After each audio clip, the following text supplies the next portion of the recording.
Hello everyone. Before we start, make sure to like and subscribe to the channel, and leave a comment with where you're from and what time you're watching. That way, YouTube will keep showing you stories just like this one. Now, let's begin. Anyone who has driven through rural Minnesota in January knows exactly what I mean when I say the sky and the road become the same shade of white. That particular Monday, I was heading back to Duluth after visiting my mother in Bemidji, a 3-hour drive I had made dozens of times since finishing nursing school 6 years earlier. My graduating class from 2018 used to joke about how we scattered across the state like seeds in the wind, and I ended up at St. Luke's Hospital working night shifts in the ICU. The forecast had mentioned light flurries, nothing that would stop someone who grew up learning to drive on icy back roads before she could legally vote. I left my mother's house around 4 in the afternoon, figuring I would beat the worst of it. Maybe grab dinner at that little diner outside of McGregor before the final stretch home. The Subaru Outback had good tires, a full tank, and I had driven through worse conditions more times than I could count. Looking at the pale gray clouds gathering on the horizon, I remember thinking this would be just another uneventful winter drive. By 5:30, I knew I had made a terrible mistake. The light flurries had transformed into something vicious, sheets of snow driving sideways across Highway 2 with a fury that made my windshield wipers completely useless. I was crawling along at maybe 20 miles per hour, both hands gripping the steering wheel so tight my knuckles ached, my headlights barely cutting through the wall of white in front of me. The road had emptied out completely in the past half hour, which should have been my first warning to pull over and wait it out. But the next town was supposedly only 15 miles ahead, and I convinced myself I could make it, that stopping on the shoulder in this visibility was more dangerous than pushing forward. That kind of logic sounds reasonable, until you feel your back tires lose traction on a patch of black ice hidden beneath fresh powder.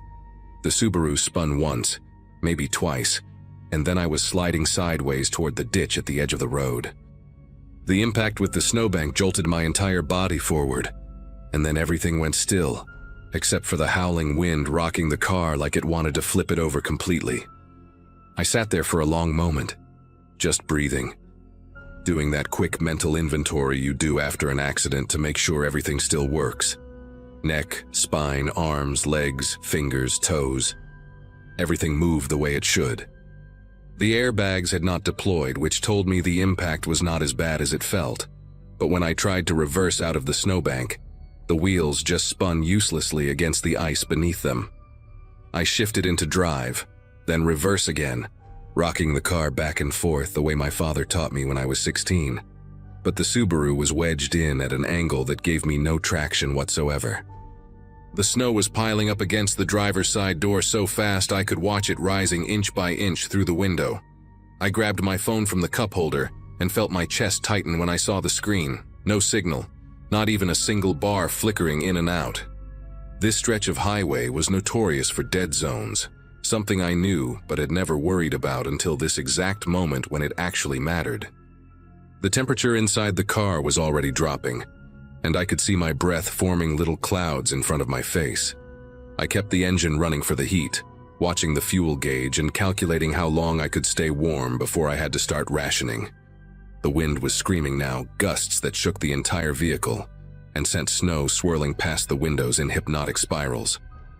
I tried my phone again, holding it up toward the ceiling, then toward each window, searching desperately for a signal that simply was not there. My plan was to wait until another car passed, flag them down, get a tow, or at least a ride to somewhere with cell service. Except, no cars were passing. The road remained empty, swallowed by the storm, and every minute that ticked by made me feel more and more like I had slipped off the edge of the world into some frozen void where no one would ever find me. I told myself to stay calm, that this was Minnesota, that someone would come eventually, that people drove this highway all the time, even in bad weather. I just had to be patient and wait. Nearly 40 minutes passed before I saw headlights in my rearview mirror, 2 pale yellow beams cutting through the curtain of snow, like the eyes of some slow-moving animal. The relief that flooded through me was almost embarrassing. this overwhelming wave of gratitude toward a stranger I had not even seen yet. The vehicle slowed as it approached, and I could make out the shape of a pickup truck, one of those older models with the extended cab and rust creeping up along the wheel wells. It pulled onto the shoulder about 20 feet behind my Subaru, hazard lights blinking orange through the white haze, and for a moment, nothing happened. I watched in my mirror as the driver's side door opened, and a figure climbed out, hunched against the wind, wearing a heavy canvas jacket the color of dried mud and a hunting cap with the ear flaps pulled down. He walked toward my car with this unhurried pace that struck me as strange given the conditions, like he was strolling through a parking lot on a sunny afternoon instead of trudging through a blizzard on a deserted highway. I rolled my window down about 2 inches, just enough to speak through, and the cold air that rushed in felt like needles against my face. He leaned down to the gap in the window, and I got my first real look at him. Mid-50s maybe, with a face that had clearly spent decades outdoors, deep creases around his eyes and a nose that looked like it had been broken at least once. His eyes were this washed-out blue, almost gray, and they moved across my face in a way that made me feel like I was being inventoried rather than looked at. He smiled, showing teeth that were slightly too small for his mouth, and said he had seen me slide off about a mile back, that he had turned around to come help. His voice was calm, friendly even, with that particular Minnesota accent that stretches vowels out flat like taffy. He said his name was Lyle, asked if I was hurt, asked if I had anyone coming. I told him I was fine, just stuck, that I had no cell signal, but I was sure someone else would come by soon. He nodded slowly at that, looking up and down the empty road, then back at me with those pale eyes. The wind was howling so loud I had to lean closer to the window gap to hear him when he said I should let him help me get out before the weather got worse. Before, he said, like this was not already the worst weather I had ever driven through in my life. I thanked him for stopping, but told him I would rather wait for a tow truck, that I had roadside assistance through my insurance, and someone would be along eventually. The words came out polite, measured, the way you talk to a patient's family member when you are trying to de-escalate without making things worse. Lyle straightened up and looked at my car for a long moment, then crouched back down to the window with that same small-toothed smile. He said there was no tow truck coming in this storm, that the county had already closed the highway about 10 miles east, that I was lucky he came along when he did. Something about the way he said lucky made my skin prickle beneath my coat. He reached for the door handle and pulled, gently at first, then with more force when he found it locked. His smile did not change, but his eyes did, something flickering behind them like a shadow passing across water. He asked me to unlock the door so he could help me out, said his truck had 4-wheel drive and chains on the tires, said he could take me somewhere safe and warm. I told him no thank you. I was fine, I would wait. My voice stayed steady, but my heart was beating so hard I could feel it pulsing in my throat. Lyle stood there for what felt like a full minute, just staring at me through that 2-inch gap in the window, the snow accumulating on his shoulders and the brim of his cap. Then he walked around to the back of my car, disappearing from view, and I twisted in my seat to try to see what he was doing through the rear window. The snow was too thick, the glass too fogged from my breath, and all I could make out was his dark shape moving near my back tire. I heard a sound, this sharp hissing noise that cut through the wind, and it took me a moment to understand what it was. He was letting the air out of my tire. I started honking the horn, long, desperate blasts that the storm swallowed almost immediately, and Lyle came back around to my window with something new in his expression. Not anger exactly, but a kind of patient disappointment, like a parent dealing with a stubborn child. He wedged his boot against the bottom of my door, right in the gap where it met the frame, and leaned close to the window. His breath fogged the glass as he told me that I had no choice but to accept his help now, that I was not going anywhere on a flat tire in a blizzard, that I was being foolish, and he was trying to save my life. The hissing continued from somewhere behind him, and I realized he must have moved to the other rear tire before coming back to the window. I kept hitting the horn, pressing it over and over, the sound pathetic and muffled against the roar of the storm. Lyle did not even flinch, just stood there with his boot wedged against my door, watching me with those colorless eyes like he had all the time in the world. Then I saw something that made my heart seize up in my chest, a faint glow in the distance behind his truck. Barely visible through the whiteout, but definitely there. Another vehicle. Headlights moving toward us, slow but steady, and I realized this was my only chance to get someone's attention. I laid on the horn with everything I had, screaming at the same time even though I knew no one could hear me through the closed windows and the howling wind. Lyle turned his head to look at the approaching lights, and for just a second I thought he might give up, might walk back to his truck and drive away before anyone saw what he was doing. Instead, he did something that still wakes me up at night sometimes when the wind blows hard enough against my bedroom window. He moved fast, faster than I would have expected from a man his age, climbing onto the hood of my car with the agility of someone who had done this before. He was carrying something, a bundle he must have grabbed from his truck while he was behind my car, and he shook it out as he crouched on the hood like some massive bird of prey.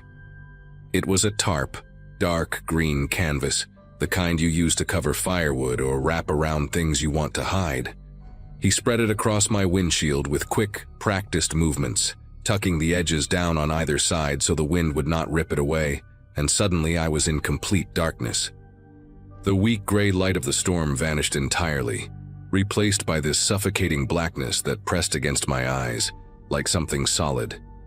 I could hear the other vehicle getting closer, the low rumble of its engine vibrating through the air, and I screamed and pounded on the windshield from the inside, trying to dislodge the tarp, trying to make any kind of commotion that might catch the driver's attention. But the tarp stayed in place, weighted down by the snow that was already accumulating on top of it, and I heard the other vehicle slow down, pause for a moment, and then keep going. The engine sound faded into the storm until there was nothing left but the wind and Lyle's boots shifting on the hood above me, patient and deliberate, waiting in the darkness he had created. Something clicked in my brain then, that survival instinct they say kicks in when you are truly cornered. I stopped screaming, stopped pounding, and forced myself to think. My purse was on the passenger seat, and inside it was a small canister of pepper spray my mother had given me years ago, one of those gifts you toss in your bag and forget about, until suddenly you need it more than you have ever needed anything. I found it by touch in the darkness, my fingers closing around the cold metal cylinder, and I rolled down my window another inch, just enough to fit my hand through. I could hear Lyle moving on the hood, probably repositioning himself to watch the window, and I knew I would only get one chance at this. When his face appeared at the gap, those pale eyes squinting down at me through the opening, I pressed the nozzle and sprayed directly into his eyes without hesitation. The sound he made was not quite human, this guttural shriek of pain and rage that cut through the storm like a blade. He fell backward off the hood, and I heard him hit the ground on the passenger side, cursing and coughing and clawing at his face. I did not wait to see if he could recover. I threw open my door against the snowbank, forcing it through the accumulation with strength I did not know I had, and I ran. The tarp was still covering my windshield, my tires were flat, and I had no phone signal, but none of that mattered anymore.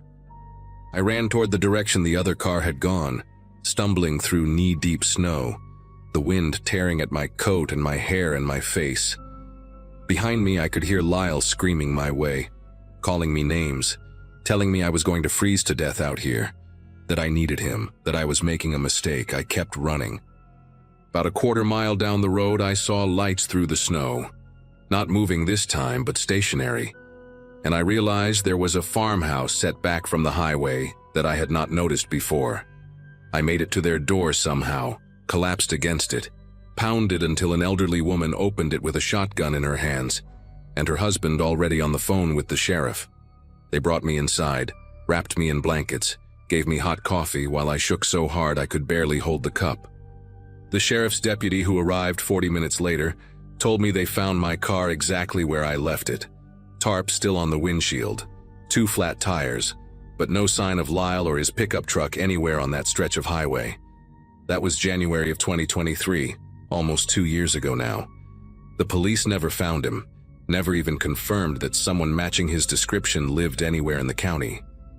The elderly couple, Frank and Margie Olson, told me later that they had heard rumors over the years about a man in a brown pickup who would cruise that stretch of highway during bad storms, looking for stranded drivers. They thought it was just one of those rural legends people tell to scare teenagers into checking their tires before winter. I think about what would have happened if my mother had not given me that pepper spray, if I had not remembered it was in my purse, if I had unlocked that door when he first asked me to. I think about the other car that drove past while I was screaming in the darkness, how close help was, and how completely invisible I had become. I still drive that highway when I visit my mother, but only in daylight now, only when the forecast is clear, and I always tell someone exactly when I am leaving and exactly when I should arrive. Sometimes, when I pass that spot where my car went into the snowbank, I slow down and look at the tree line, half expecting to see an old pickup truck idling there among the pines, waiting for the next storm to roll in.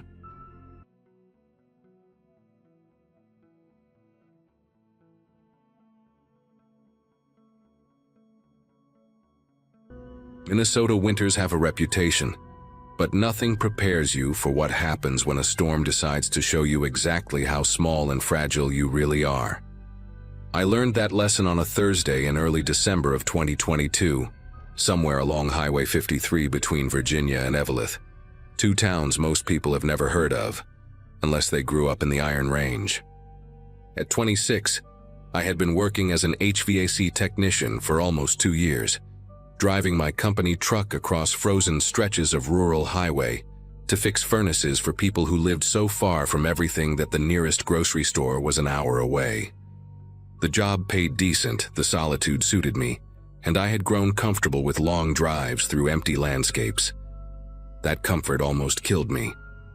The forecast had mentioned snow, maybe 6 to 8 inches, nothing unusual for that part of the state, but forecasts lie sometimes, and this one lied in a way that nearly cost me my life. The first sign of trouble came when my windshield turned completely white in less than 30 seconds. One moment I could see the road, the faded yellow lines, the skeletal trees lining both sides, and then it was gone, all of it, swallowed by a wall of snow so thick it looked solid. I pulled over immediately, heart pounding, and watched the temperature display on my dashboard drop from 12 degrees to -4 in what felt like minutes.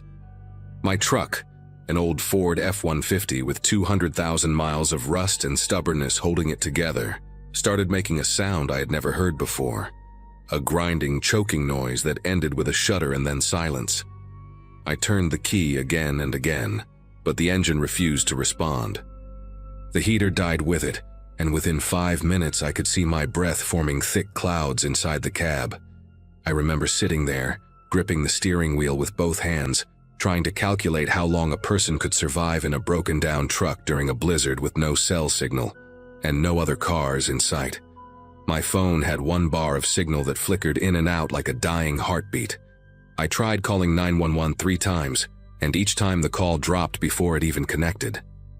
I sent a text to my boss, Hank, telling him my location and that I was stranded.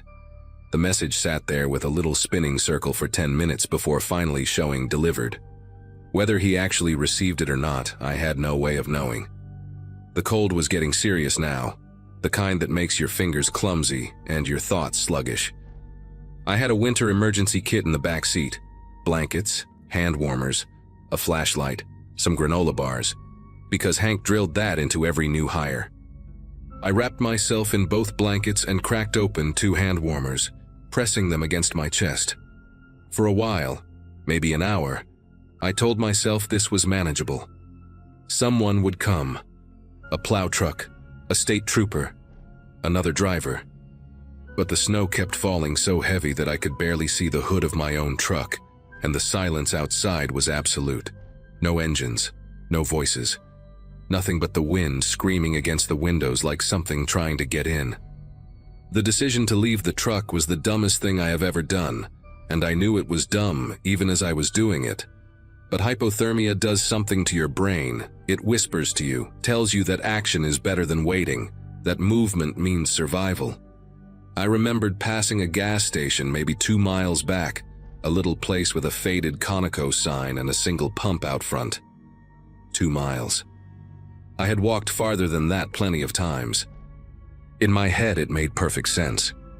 I would walk back, find the gas station, call for help from a warm building with a hot cup of coffee in my hands. I put on every layer I had.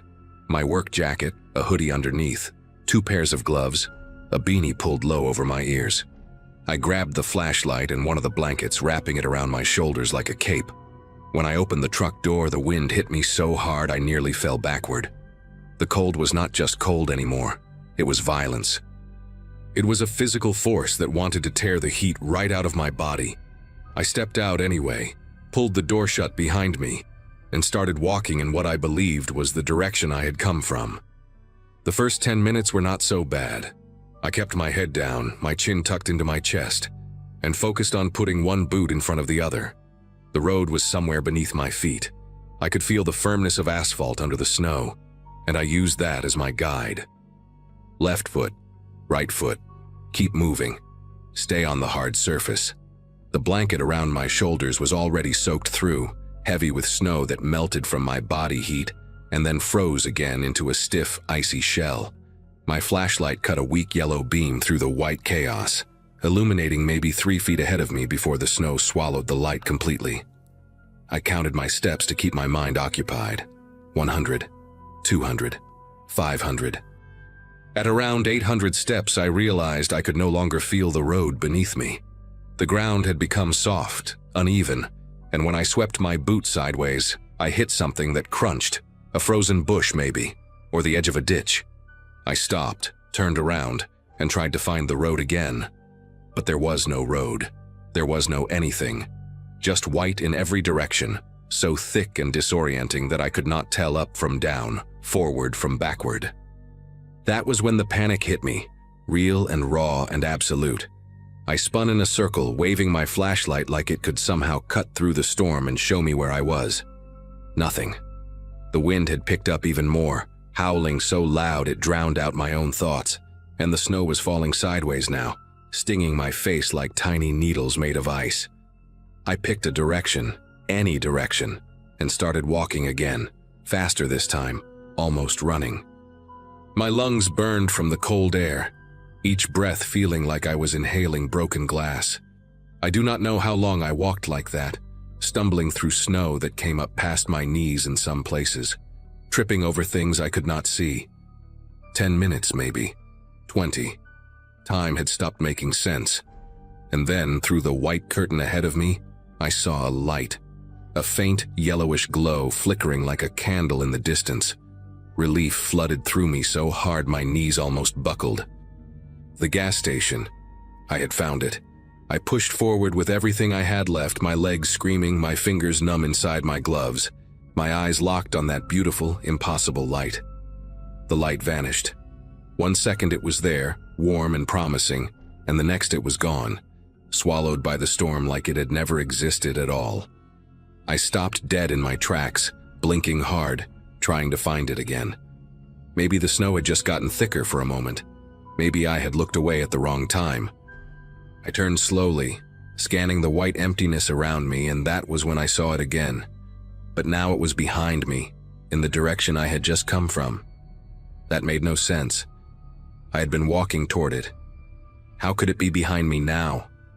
My brain tried to explain it away, telling me I had gotten turned around somehow, that the wind had spun me without me noticing. I started walking toward it again, my steps slower now, more careful.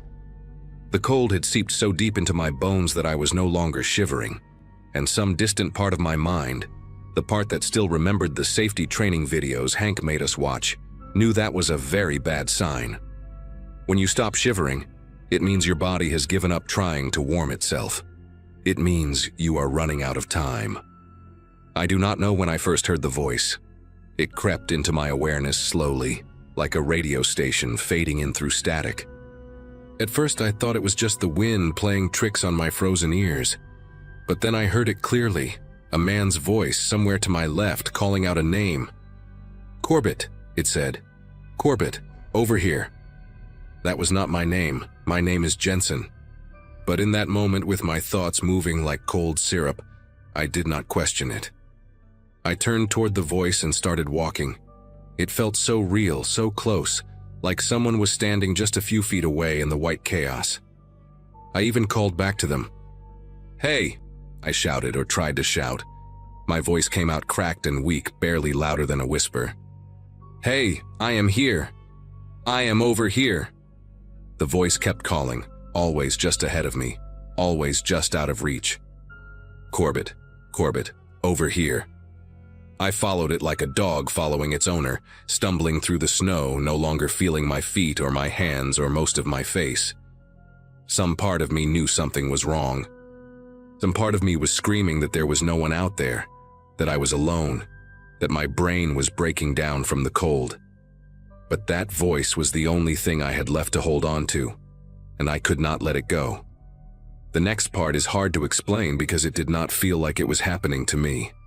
It felt like I was watching myself from somewhere outside my own body, floating a few feet above this stumbling, frozen man who used to be Jensen from Duluth. The voice had stopped calling for Corbett, and now it was talking directly to me, asking me questions, telling me things, having a full conversation like we were old friends catching up over beers. I answered it. I know I did because my throat was raw afterward, scraped dry from all the talking. I cannot remember most of what we discussed. Fragments come back to me sometimes, in dreams that jolt me awake covered in sweat. Something about my father, who died when I was 19. Something about a girl I dated in high school, Melissa Hartman, who I had not thought about in years. The voice knew things about me, personal things, and at the time that seemed perfectly normal. Of course it knew. Of course this stranger in the storm knew about the time I crashed my bike into a mailbox when I was 7, or the night I cried in my truck after my dad's funeral because I could not cry in front of my mom. It all made sense in the way that dreams make sense, logical until you wake up and realize none of it was real. At some point I got hot. That sounds insane given the circumstances, but I remember the heat washing over me like I had stepped into a sauna. My jacket felt suffocating. My hoodie underneath like a wool blanket wrapped too tight. I needed to get them off. I needed air on my skin. I fumbled with the zipper of my jacket, my fingers so clumsy they felt like they belonged to someone else, and I managed to pull it open. The relief was immediate, a rush of cool air against my chest that felt like heaven. I shrugged the jacket off my shoulders and let it fall into the snow behind me. The blanket was already gone. I had dropped it somewhere, sometime. I could not remember when. My hoodie came off next, and then I was standing in the blizzard in nothing but a thin flannel shirt, and I felt perfect. I felt warm and comfortable and sleepy, so incredibly sleepy. The voice was still there, quieter now, more soothing. It told me I had been walking for so long. It told me I deserved a rest. Just a minute, it said. Just sit down for 1 minute and catch your breath, and then you can keep going. That sounded reasonable. That sounded like exactly what I needed. I sat down in the snow. Or maybe I fell. The line between intention and accident had blurred into nothing by then. The ground was soft and cold, but the cold did not bother me anymore. Nothing bothered me. I lay back, looking up at the white sky, watching the snowflakes fall toward my face in slow motion. They landed on my cheeks, my forehead, my open eyes, and I did not blink. The voice was still talking, but I could not make out the words anymore. It had become a hum, a gentle lullaby wrapping around me like a warm blanket. I thought about my mom, how worried she would be when I did not come home. I thought about Hank, wondering if he ever got my text. I thought about the gas station with the faded Conoco sign, how close it had seemed, how sure I had been that I could make it. My eyes started to close. The white world around me faded to gray, then to black, and the last thing I remember thinking was how peaceful it all felt. No more walking, no more cold, no more anything, just sleep, endless and perfect, pulling me down into somewhere warm and dark and quiet. I woke up in a hospital in Virginia 3 days later with frostbite on 7 of my fingers and both of my ears. A nurse told me I was lucky to be alive, that the search and rescue team had found me less than 20 minutes after I collapsed, following my footprints from the truck. She said it like it was a simple thing, like tracing a straight line through the snow. But when I talked to the paramedic who found me, a guy named Gentry with kind eyes and a thick gray beard, he told me a different story. He said my footprints did not make any sense. He said I had walked in circles, big looping circles over and over again, carving patterns into the snow like I was performing some kind of ritual. He said they found my jacket and my hoodie scattered 30 feet apart, and the blanket even farther, like I had been shedding pieces of myself along the way. And he said, "This is the part that still keeps me up at night, that when they found me lying in the snow, my lips were moving. I was talking to someone who was not there, having a full conversation, gesturing with my frozen hands like I was making a point in an argument. He asked me who I was talking to. I told him I did not remember. That was a lie. I remember exactly who I was talking to. I just do not know how to explain that the voice sounded exactly like my father, dead for 7 years, telling me it was okay to rest, that he would stay with me until I fell asleep. The doctors told me I lost the tips of 2 fingers on my left hand, the pinky and the ring finger just above the first knuckle. My ears healed eventually, though the left one still gets numb in cold weather and probably always will.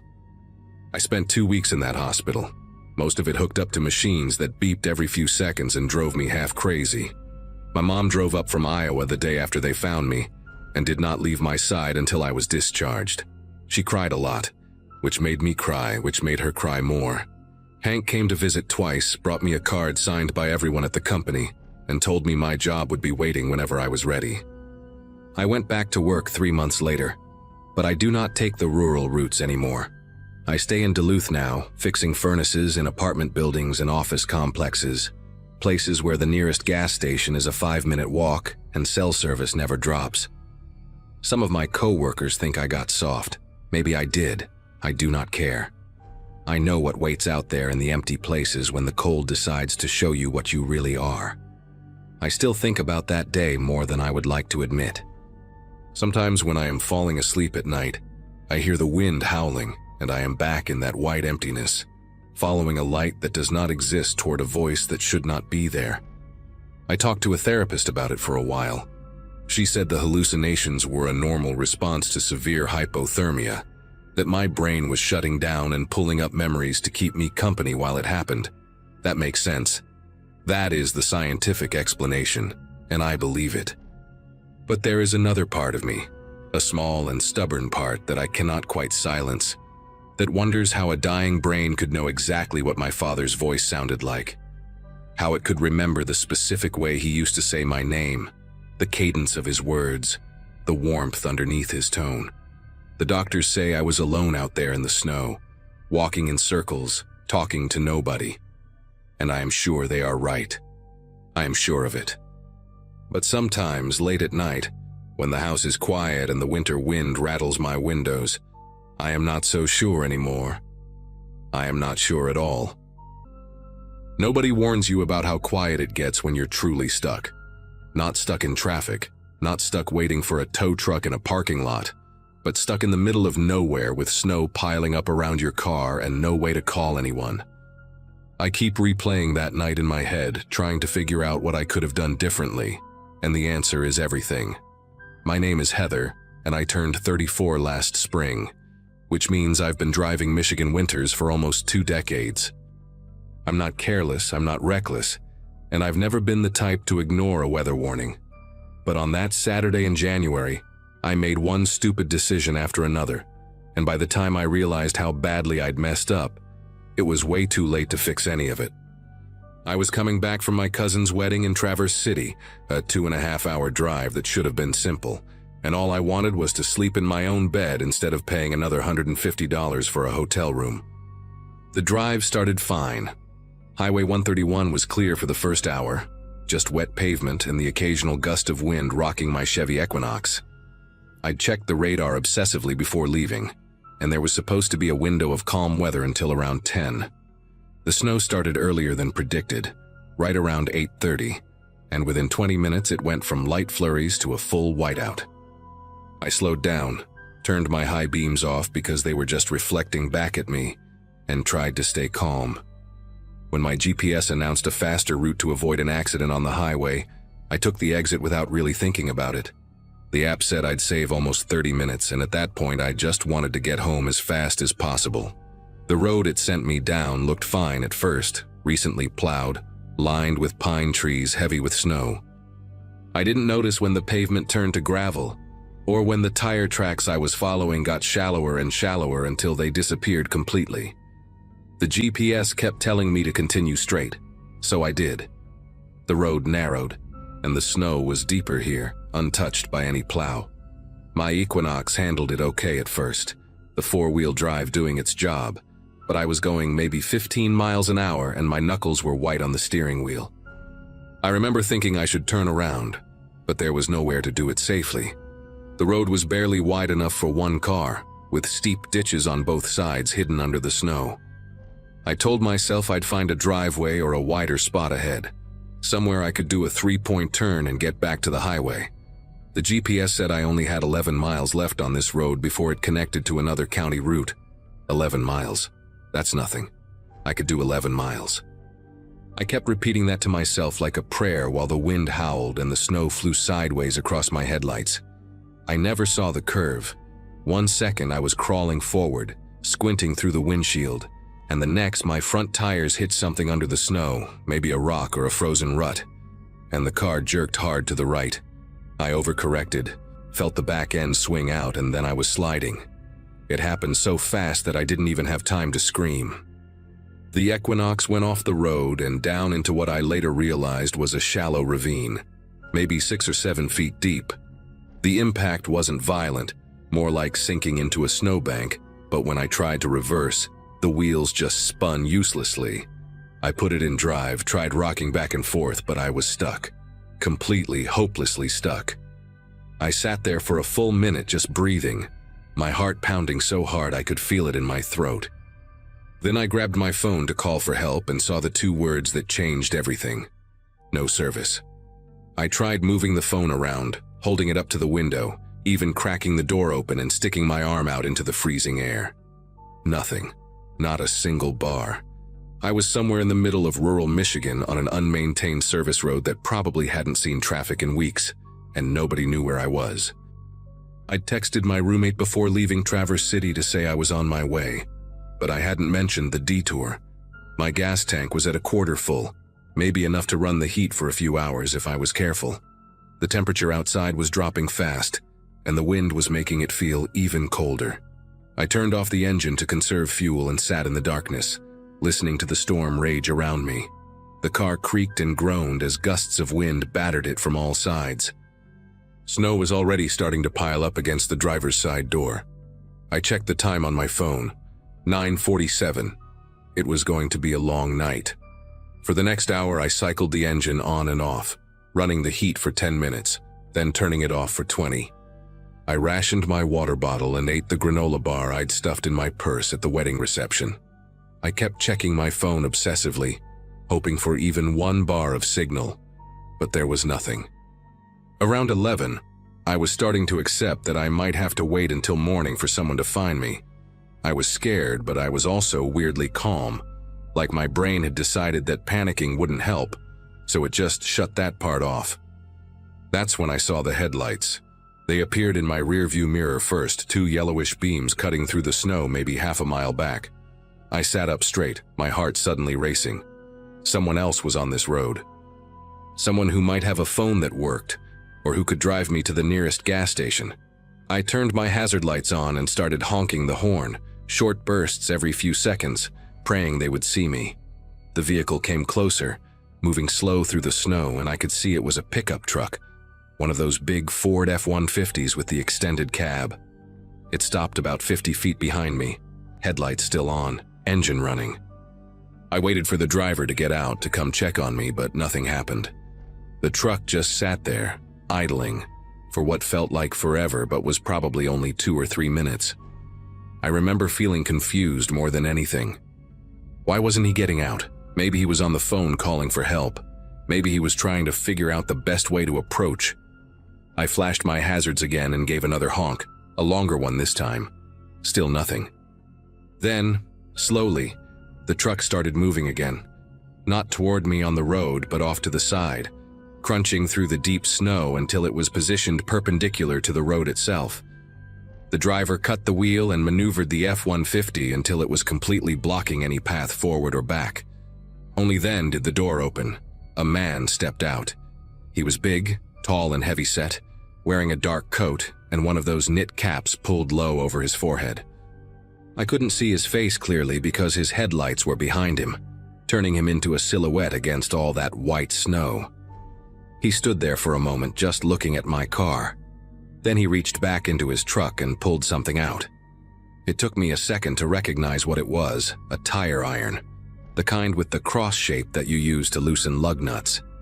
He held it loosely in his right hand, tapping it against his thigh as he started walking toward me. Not rushing, not running, just this slow, deliberate walk like he had all the time in the world. The relief I'd felt when I saw his headlights was completely gone now. In its place was something else, a cold, sick feeling that started in my stomach and spread through my whole body. Every instinct I had was screaming that something was very wrong with this situation. I locked my doors. It was automatic, just a reflex, and the click of the lock seemed impossibly loud in the quiet of the car. The man stopped walking when he heard it. He was maybe 20 feet away now, close enough that I could see he was smiling. Not a friendly smile. Not the kind of smile someone gives you when they're about to help you out of a bad spot.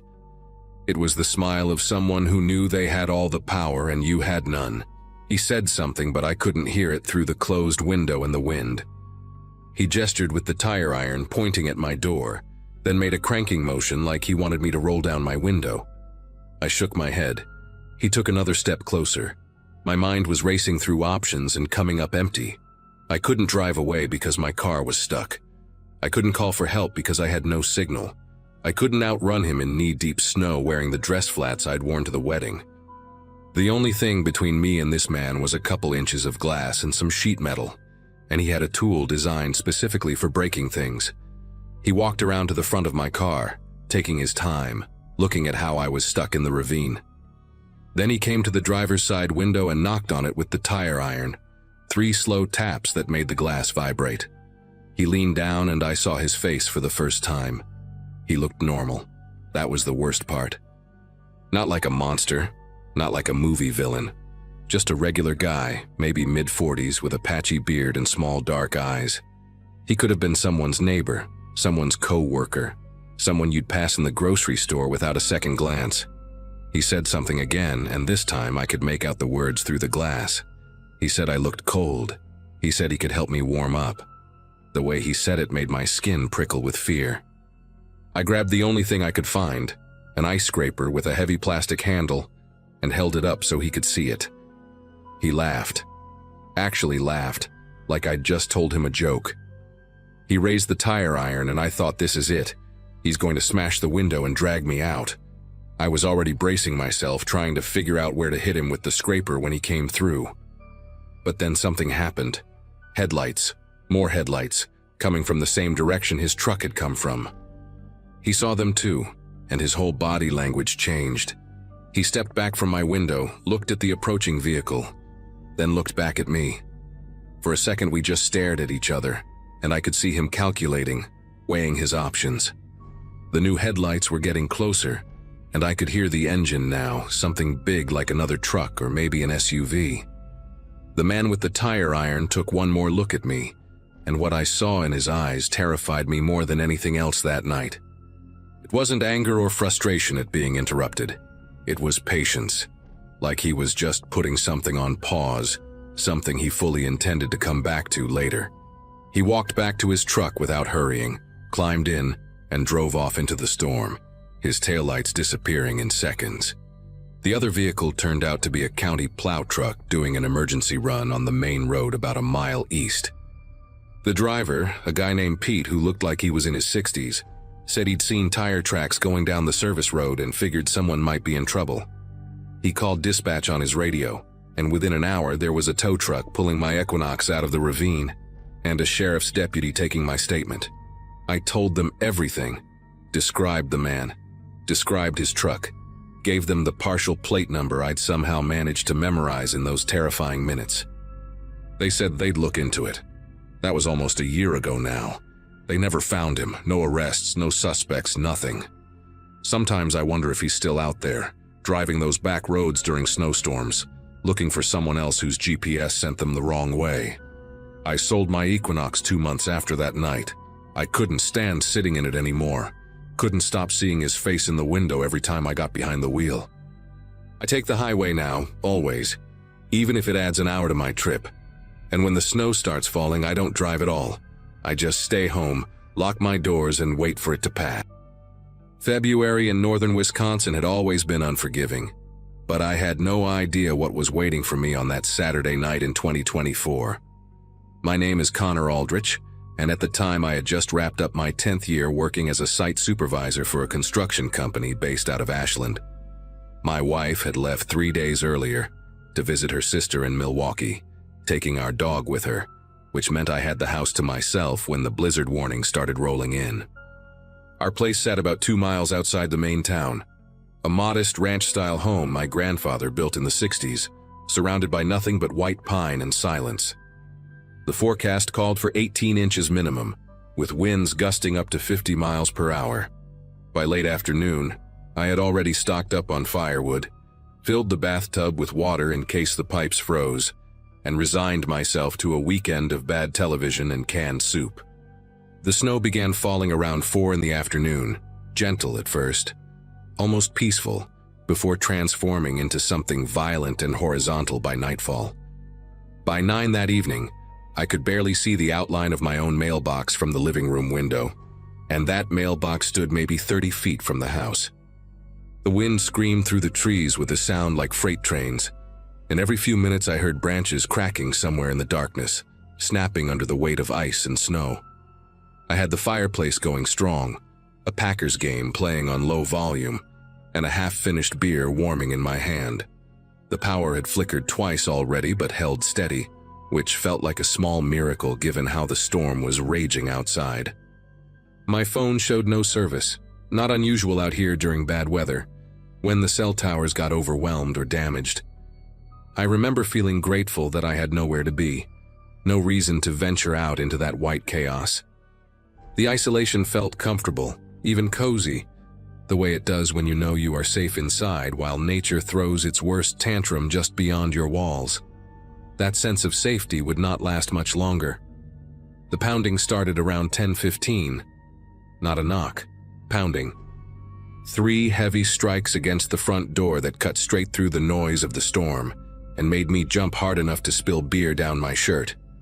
My first thought was that a branch had blown against the house, maybe slammed into the door frame with the wind. But then it came again, deliberate and rhythmic, and I heard voices. Muffled, barely audible over the howling gusts, but definitely human voices calling out from my front porch. I muted the television and stood there in the sudden silence of my living room, heart beating fast, trying to make sense of what I was hearing. Nobody should have been out in that storm. The roads had been closed since 7. The county sheriff had announced it on the radio, and my driveway alone was a 1/4 mile of unplowed gravel that would have buried any normal vehicle up to its axles. I grabbed the baseball bat I kept by the coat closet, an old Louisville Slugger from my high school days, and approached the door slowly, keeping to the side of the window. Through the frosted glass panel beside the door, I could make out 2 figures standing on my porch, bundled in dark clothing with bright strips of reflective material on their shoulders and chests. One of them leaned close to the door and shouted something I could not quite hear, then pounded again. 3 more strikes that rattled the door in its frame. I flipped on the porch light, which barely cut through the swirling white chaos outside, and called out asking who was there. A man's voice came back, loud and insistent, identifying himself as emergency services and saying I needed to evacuate immediately. He said something about structural collapse risks, that the county had issued mandatory evacuations for this area, that I needed to come with them right now. The woman beside him nodded vigorously, her face half hidden behind a scarf, and pointed toward the darkness behind them where I assumed their vehicle must have been parked. Something about the whole scene made the hair on my arm stand straight up, though I could not have told you exactly why in that moment. I asked them to hold up their identification to the window, and the man complied, pressing a laminated badge against the glass. The porch light caught it just enough for me to read the words, Bayfield County Emergency Management, printed across the top with a photo and a name I could not quite make out. It looked official at first glance, but something was wrong. The badge had no hologram, no embossed seal, nothing that matched the credentials I had seen on actual county workers who came through our construction sites for inspections. The photo seemed slightly off-center, printed on regular paper and slipped into a plastic sleeve you could buy at any office supply store. I looked past him toward where their vehicle should have been, and saw only a dark shape maybe 50 feet back. No flashing lights, no emergency markings, just what looked like a regular pickup truck with the headlights off. Real rescue teams would have arrived in marked vehicles with strobes blazing, especially in conditions this bad. Real rescue teams would have called ahead using emergency broadcast systems or knocked on doors with police escort.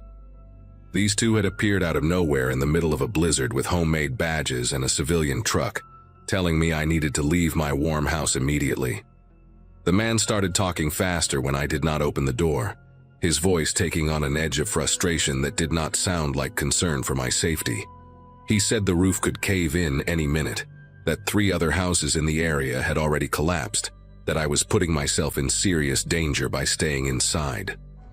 The woman chimed in, saying they had a warming shelter set up at the community center, and that I needed to come now, right now. There was no time to wait. I noticed she kept glancing to her left, back toward that dark truck, like she was checking on something or someone. I told them I appreciated the warning, but my house was solid, built to withstand Wisconsin winters for 60 years, and I would take my chances. The man's whole demeanor changed then. He leaned closer to the door, close enough that I could see his breath fogging up the glass, and said in a lower voice that they could not leave me here, that they had orders to bring everyone out, that I needed to open the door so they could explain the situation properly. He said the word orders like it meant something, like I should be impressed or intimidated. I tightened my grip on the bat and told them I was not going anywhere. That was when the woman spoke up again, and what she said sent a chill straight through me that had nothing to do with the cold. She said they understood my hesitation, that people get scared during emergencies, but that they really needed to come inside for just a moment to assess the structural damage from within.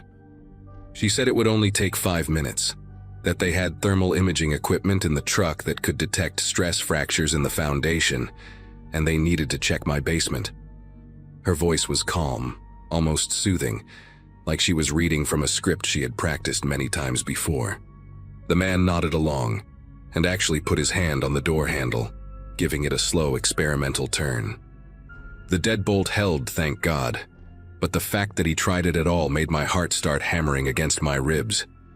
I backed up a few steps and shouted through the door that if they did not leave my property immediately, I would call the police. The man laughed at that, a short, ugly sound, and said good luck getting through to anyone tonight, that the phone lines were down across the whole county, that they were the only help available for miles around. He said it like a threat, like he wanted me to understand just how alone I really was out here. I retreated to the kitchen, keeping my eyes on the front door, and grabbed the landline phone from its cradle on the wall. Dead silence, no dial tone, just like he said. My cell phone still showed no service, the little icon at the top of the screen completely empty. I felt a wave of panic rising in my chest and forced myself to breathe slowly, to think clearly, to not let fear make my decisions for me. The pounding started again, harder this time, and I heard the man yelling that they were running out of time, that the storm was getting worse, that I was being unreasonable. Between his shouts, I could hear them talking to each other in low voices I could not make out, and then I heard footsteps moving off the porch, crunching through the snow around the side of the house. They were circling the property, checking the windows, looking for another way in. I moved quickly through each room on the ground floor, confirming that every window was locked, every latch secured. When I reached the back door in the mudroom, I found the woman standing right there on the other side of the glass, her face inches from the window, staring directly at me with eyes that held no warmth at all. She did not say anything, just stood there watching me through the frost-covered glass while the snow swirled around her like a white curtain. I stepped back and nearly tripped over a pair of work boots, catching myself on the washing machine. She tilted her head slightly, almost curious, then raised one gloved hand and tapped a finger against the window 3 times. Slow, deliberate, patient. I heard the man's voice calling from somewhere around the front of the house, asking if she had found anything, and she turned away without answering and disappeared back into the storm. My hands were trembling as I checked the lock on the mudroom door, confirmed it was secure, then dragged a heavy wooden bench in front of it for good measure. I needed to get help, needed to reach someone, but every form of communication I had was dead or useless. Then I remembered the old CB radio in the basement, the one my grandfather had installed decades ago for emergencies exactly like this one. I had not used it in years, was not even sure it still worked, but it ran on its own battery backup and operated on frequencies that had nothing to do with cell towers or phone lines. I grabbed a flashlight from the kitchen drawer and descended the basement stairs as quietly as I could, wincing at every creak of the old wooden steps. The basement was cold and dark, filled with the smell of dust and old concrete, and I had to navigate past stacks of storage boxes and forgotten furniture to reach the workbench where the radio sat. The unit looked ancient, all brown plastic and silver dials, but when I flipped the power switch, a small red light blinked on, and I nearly cried with relief. I picked up the handset and started cycling through channels, calling out for anyone who could hear me, identifying myself and my address and saying I had intruders on my property, pretending to be emergency services.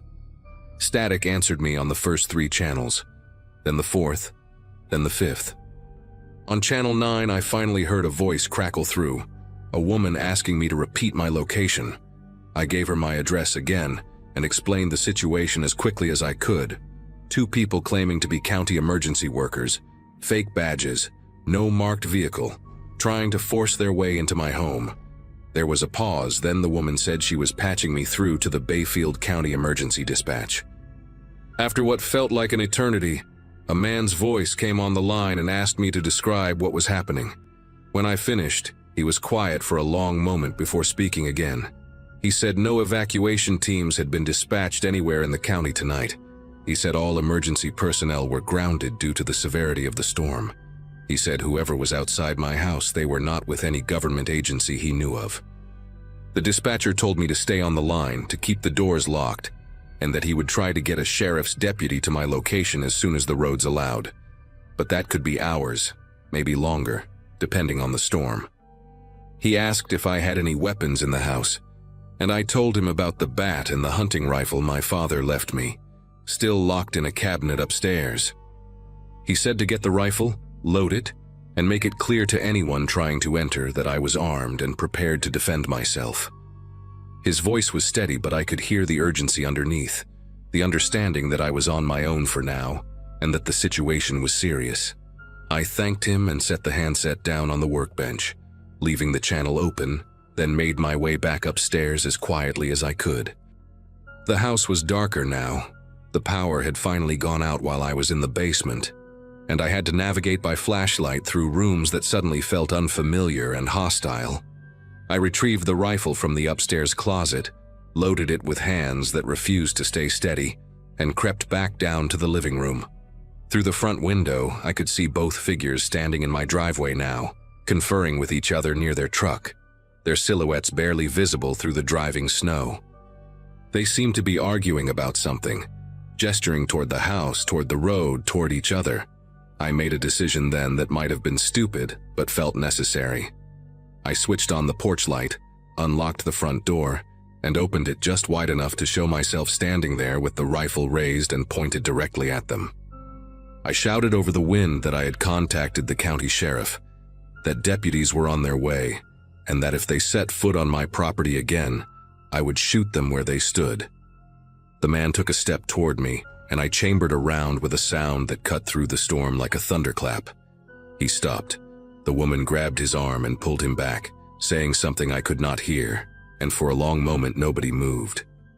Then, without another word, they both turned and walked back to their truck. The engine started, the headlights flicked on, and they backed slowly down my driveway until the taillights disappeared into the white void of the blizzard. I stood there in the doorway for another 5 minutes, rifle still raised, watching the empty space where they had been, before finally stepping back inside and locking the door behind me. My whole body was shaking, not from cold, but from the adrenaline that had no place left to go. The sheriff's deputy did not arrive until almost 6 in the morning, after the worst of the storm had passed and the plows had managed to clear the main roads. His name was Russell Engel, a broad-shouldered man in his 50s with a gray mustache and tired eyes that suggested he had been dealing with emergencies all night. I showed him the footprints around my house, though the snow had filled most of them in, and described everything that had happened in as much detail as I could remember. He took notes without interrupting, nodding occasionally, his expression growing darker as the story went on. When I finished, he told me I was not the first call he had received that night. 2 other homes in isolated parts of the county had reported similar encounters. Strangers claiming to be emergency workers, insisting residents evacuate immediately, becoming aggressive when refused entry. One elderly woman had actually opened her door, and by the time a neighbor checked on her the next day, her house had been stripped of valuables and she was found locked in her own basement, dehydrated but alive. Deputy Engel said they were working with state police to identify the suspects, that the fake badges and the pickup truck matched descriptions from the other incidents, but so far no arrests had been made. He gave me his card and told me to call if I remembered anything else or if the strangers came back. They never did come back, at least not to my house. 6 weeks later, I read in the local paper that 2 people had been arrested in connection with a string of burglaries targeting rural homes during severe weather events. Their method was always the same: wait for a major storm, cut phone lines if possible, show up in fake emergency gear, and convince people to leave their homes unprotected. If the residents refused, they would move on to easier targets, but sometimes they got more aggressive. The article did not show their faces, but it mentioned a man and a woman in their late 30s, both with prior convictions for theft and fraud. I never found out for certain if they were the same pair who stood on my porch that night, but I believe they were. My wife came home 2 days after the storm and I told her everything, and for months afterwards she refused to stay in the house alone. We installed a security system that spring, added motion sensor lights around the entire property, and I taught her how to use the CB radio just in case. Every time a big storm rolls through now, I find myself checking the locks twice, 3 times, listening for footsteps on the porch, watching the driveway for headlights that should not be there. I know I did the right thing by not opening that door, but some nights I still lie awake wondering what would have happened if I had. What they would have done, where I would have ended up. The storm outside passes eventually, but that question never really goes away.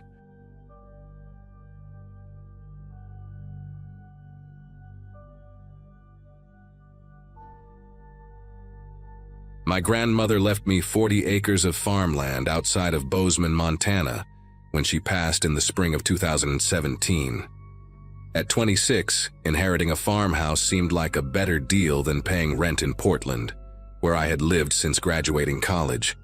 Most of my friends thought I had lost my mind, moving alone to a place where the nearest neighbor was 3 miles down a dirt road, and the closest grocery store required a 40-minute drive. But something about the silence called to me, the way darkness actually meant darkness out there, not the orange glow of streetlights bleeding through curtains. I had been on the property for about 8 months when winter arrived in full force, and I believed I understood what isolation truly meant. I was wrong about that. You do not understand isolation until a blizzard erases every familiar landmark, until the road vanishes and the fences disappear, and your farmhouse becomes the only thing that exists in an endless white void. That morning, the weather radio had been spitting warnings about an incoming storm system since before dawn. By noon, snow fell in thick curtains that cut visibility down to maybe 20 feet. I had done everything right, stocked the pantry with canned goods, filled the generator with fuel, brought extra firewood inside, charged my phone to full. The farmhouse itself was solid, built by my great-grandfather in 1952, with walls thick enough to muffle the wind, and a wood-burning stove that could heat the entire first floor. Around 3 in the afternoon, I stood at the kitchen window watching the world erase itself, feeling that particular smugness of being prepared while nature threw its worst at the walls. The wind screamed so loud I could feel it vibrating in my chest. That is probably why I did not hear him at first, why his moaning had to rise above the storm before it finally broke through to me, a sound so human and desperate that it cut straight through the howling chaos outside. I thought I was imagining it at first. When you live alone in a place that quiet, your brain starts inventing sounds just to fill the emptiness. But then I heard it again, louder, a man groaning in pain somewhere close to the house. I grabbed the flashlight from the drawer by the sink and moved to the front door, pressing my ear against the cold wood. The moaning continued, raw and agonized, coming from directly outside on the porch. My heart was pounding as I unlatched the deadbolt and cracked the door open just enough to aim the flashlight beam into the swirling snow. And there he was, crumpled on my front steps like a puppet with its strings cut, a man in a brown canvas jacket and jeans clutching his right leg and grimacing up at me through the ice crystals clinging to his eyebrows and beard. He looked maybe 40, 45, with a weathered face and pale blue eyes that squinted against the flashlight. He was shivering violently, his lips already taking on a bluish tint that terrified me more than anything else. He said his name was Ray, that he had been driving on the county road when the storm got too bad, and he pulled over to wait it out. He told me he had tried to walk to find help when his car started losing heat, but he slipped on a patch of ice about 100 yards from my driveway and felt something snap in his ankle. He had crawled the rest of the way, he said, following the faint glow of my porch light through the blizzard. His voice came out in stuttering gasps between shivers, and even though something in the back of my mind whispered that I should be careful, I could not leave a man to freeze to death on my doorstep. I grabbed him under the arms and dragged him into the mudroom, his injured leg trailing behind him as he cried out in pain. The cold that came in with him was savage, biting at my exposed skin, and I slammed the door shut against the storm with my shoulder while he lay on the floor, groaning and thanking me over and over. I called 911 immediately, my fingers clumsy on the phone screen. The dispatcher told me what I already knew, that the roads were impassable and emergency services were stretched thin across the county. She said they would send someone as soon as conditions allowed, but that could be hours, maybe longer. She asked me to keep him warm, elevate the injured leg, watch for signs of severe frostbite. When I hung up, Ray was watching me from the mudroom floor with those pale blue eyes, and he smiled in a way that was probably meant to be grateful, but came across as something else, something I could not quite name. I helped him hop into the living room, his arm slung over my shoulder, his weight pressing against me as he winced with every movement. I got him settled on the couch near the wood stove, wrapped him in the heavy wool blanket my grandmother had kept draped over the armchair, and went to the kitchen to make coffee.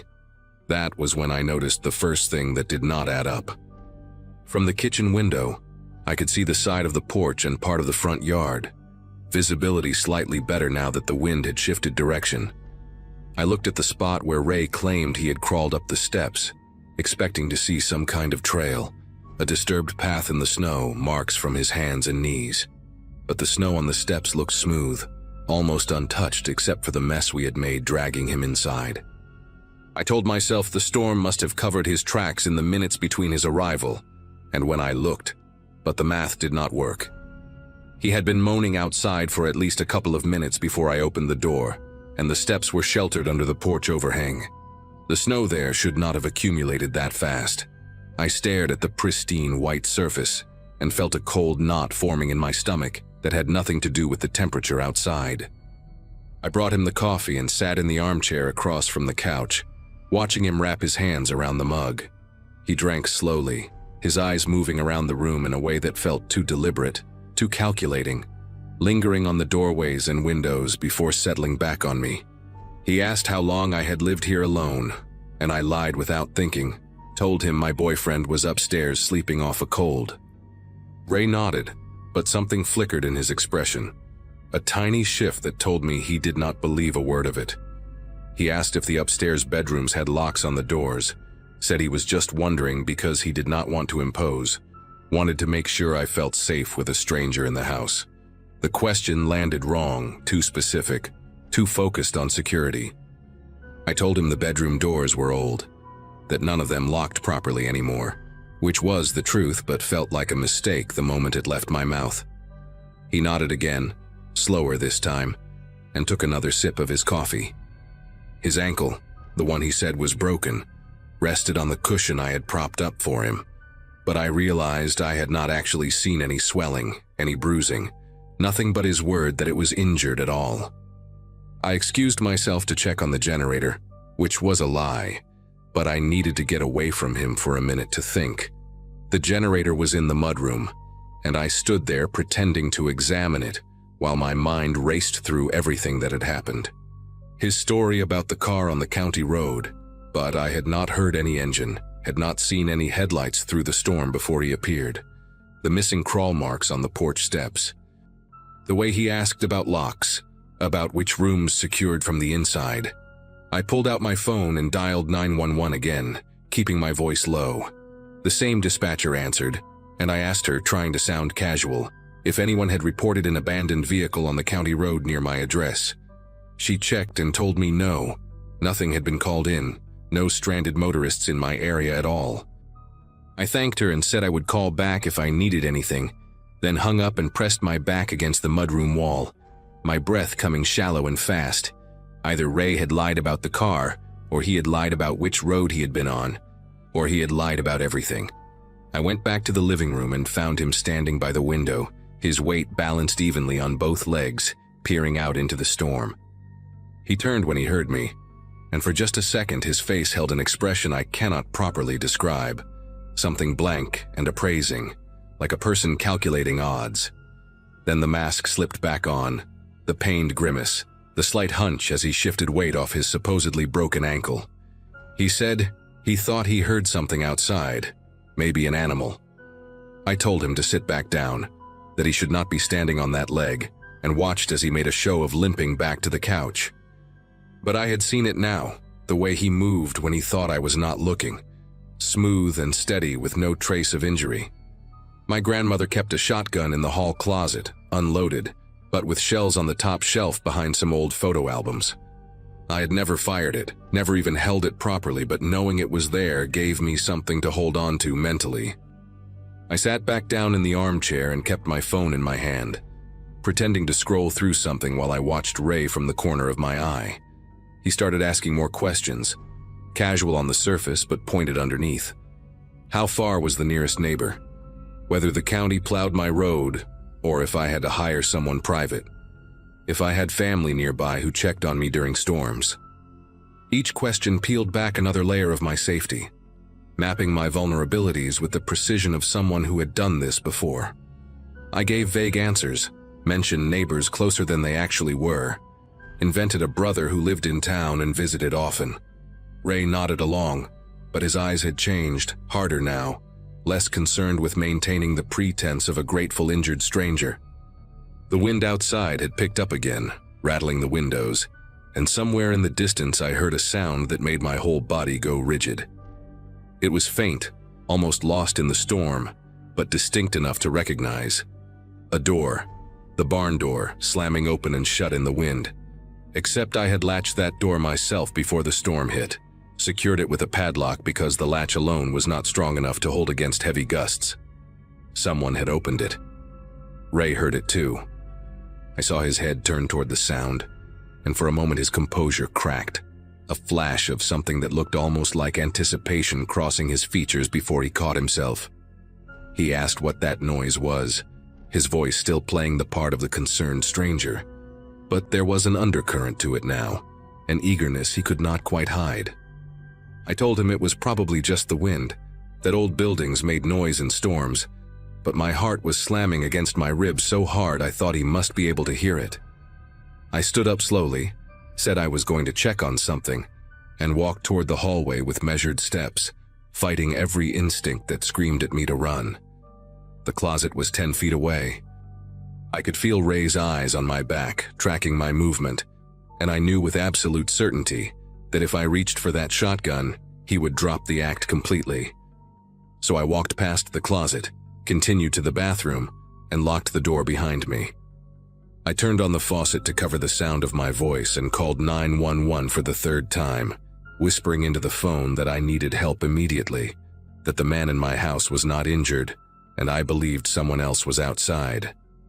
The dispatcher kept me on the line, told me a county sheriff unit was already en route because of my earlier call, that they had prioritized my address when they saw multiple contacts from the same number. She asked me to stay where I was, to keep the door locked, to not engage with the man. I could hear Ray moving around in the living room, his footsteps steady and unhurried, no limp at all now. Then I heard him try the bathroom door handle, a slow, deliberate turn that stopped when it met the lock. He did not say anything. He just stood there on the other side of the door, and I stood on mine, the phone pressed to my ear, the faucet running, both of us waiting. The minutes stretched into something unbearable, thick and suffocating, until finally I heard a new sound cutting through the storm. An engine. Headlights swept across the frosted bathroom window, red and blue flashing through the glass, and Ray's footsteps retreated fast toward the back of the house. I heard the mudroom door slam open, the howl of the wind rushing in, and then the dispatcher was telling me the deputies were at the front door. I let them in with trembling hands. 2 officers covered in snow, their faces red from the cold. I tried to explain everything at once, the man, the fake injury, the questions about locks, the barn door. One of them stayed with me while the other went after Ray, disappearing into the white chaos behind the house with his flashlight beam cutting through the snow. They caught him about 200 yards out, trying to make his way toward the tree line. He was walking fine, running even, until the deputy tackled him into a snowdrift. When they brought him back in cuffs, his face had changed completely. No more friendly gratitude, no more wounded stranger, just cold, empty anger, the look of someone whose plan had fallen apart. The deputy who stayed with me asked to see my ankle, and Ray just stared at him without blinking, without answering. There was nothing wrong with his leg, no break, no sprain, no injury of any kind. He had crawled onto my porch and faked the whole thing, every wince and groan and grateful smile, all of it theater designed to get inside my house. But that was not the worst part. As the storm began to ease around midnight, one of the deputies walked the perimeter of the property with a high-powered flashlight. He found footprints circling the barn, fresh enough that the snow had not filled them in completely. A second set of tracks, smaller than Ray's boots, leading from the barn to the back of the house and then retreating into the fields when the police lights appeared. Someone else had been out there the whole time, waiting in the dark, watching my windows. The deputy told me they found the barn door hanging open, the padlock cut clean through with bolt cutters. Inside, scratched into the wooden wall beside the door, were 2 words that still show up in my nightmares. She's alone. They never caught the second person. Ray refused to talk, gave a fake name that led nowhere, and eventually went to prison for breaking and entering and attempted burglary, though everyone involved knew it would have been much worse than burglary. I sold the farm 3 months later, moved back to Portland, and spent the next year sleeping with every light on and a chair wedged under my bedroom door. Sometimes I still wake up at 3 in the morning, heart pounding, certain I can hear someone moaning outside my window, and I wonder if the one they never caught is still out there somewhere, waiting for another blizzard, another isolated farmhouse, another woman kind enough to open her door.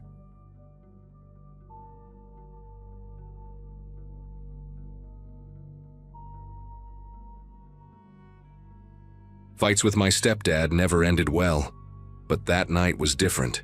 He had been drinking since 4 in the afternoon, and when he started in on how I was wasting my life working at a warehouse instead of going to college, I lost it. Words were said, a lamp got knocked over, and my mom just stood there crying instead of telling him to stop. I turned 26 in November, old enough to know better than walking out into a snowstorm, but young enough to still make that exact stupid decision. February in upstate New York does not care about your feelings, and the snow had been falling sideways since lunch. I grabbed my coat off the hook, shoved my feet into my old sneakers, and slammed the door behind me. Town was only 2 miles down Garrison Road. I figured I would make it to the diner, get some coffee, and call my buddy Ray to pick me up once I calmed down. 15 minutes into that walk, I knew I had made a serious mistake. The plows had stopped running hours ago, and the snow was already up past my ankles, soaking through my jeans and freezing against my skin. I could not feel my toes anymore, and my fingers were going numb even shoved deep in my pockets. The streetlights along the road were completely dark, probably from downed power lines somewhere up the hill. I had not seen a single car, not one set of headlights, since I left the house. Everything was white and gray and silent except for the wind cutting through my coat. I kept telling myself the Sunoco station near the old bridge was maybe half a mile ahead, that I could warm up there and figure out my next move. That is when I heard it behind me, an engine rumbling low and slow, tires grinding through the snow at a pace that matched my walking exactly. I glanced back and saw headlights cutting through the snow, maybe 30 feet behind me. A pickup truck, dark-colored, moving at a crawl. My first thought was relief, maybe someone who could give me a ride into town. But the truck did not speed up or slow down, just kept that same creeping pace like it was following me on purpose. I turned back around and walked a little faster, and I swear the engine revved just slightly to keep up. My heart started pounding in a way that had nothing to do with the cold.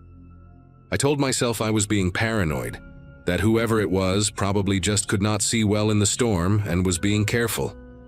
But something in my gut said otherwise. The truck stayed right there, not passing me, not honking, not doing anything a normal person would do, just following. After about 2 minutes of this, the horn gave a short honk and the truck pulled up beside me, passenger window rolling down with a mechanical whine. The driver leaned over toward the open window, and I got my first look at him. He was maybe 50, heavy-set, with a thick gray beard and a camouflage hunting cap pulled low on his forehead.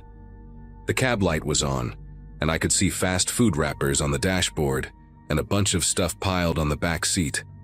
He smiled at me, but it was the kind of smile that did not reach his eyes, like he was performing friendliness instead of feeling it. He asked me what the hell I was doing out here in this weather, said I was going to freeze to death if I kept walking. His voice was calm, almost too calm, like he had rehearsed this. I told him I was fine, that town was not far. He shook his head and said the roads ahead were completely blocked, that I would never make it on foot. He told me to get in, that he would take me wherever I needed to go.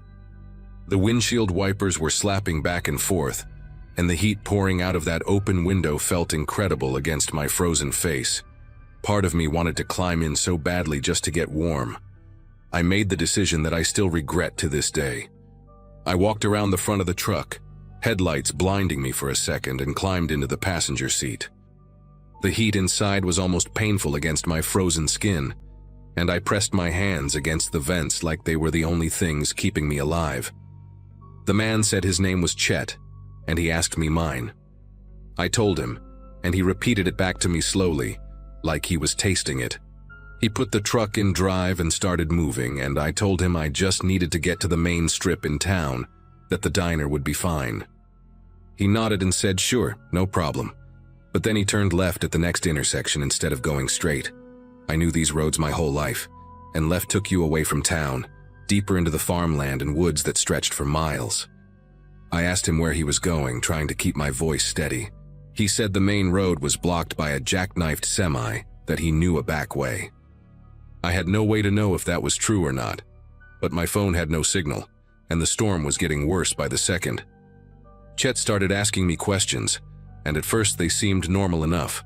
Where did I live? What did I do for work? Was I married? I answered with short responses, watching the road and trying to figure out where we were. But then the questions got stranger. He asked if I lived alone, if anyone knew I was out walking tonight. He asked if my family would be worried about me, and when I said yes, he got quiet for a long moment before saying, that was good, that family should worry about each other. The way he said it made my skin prickle even in that hot cab.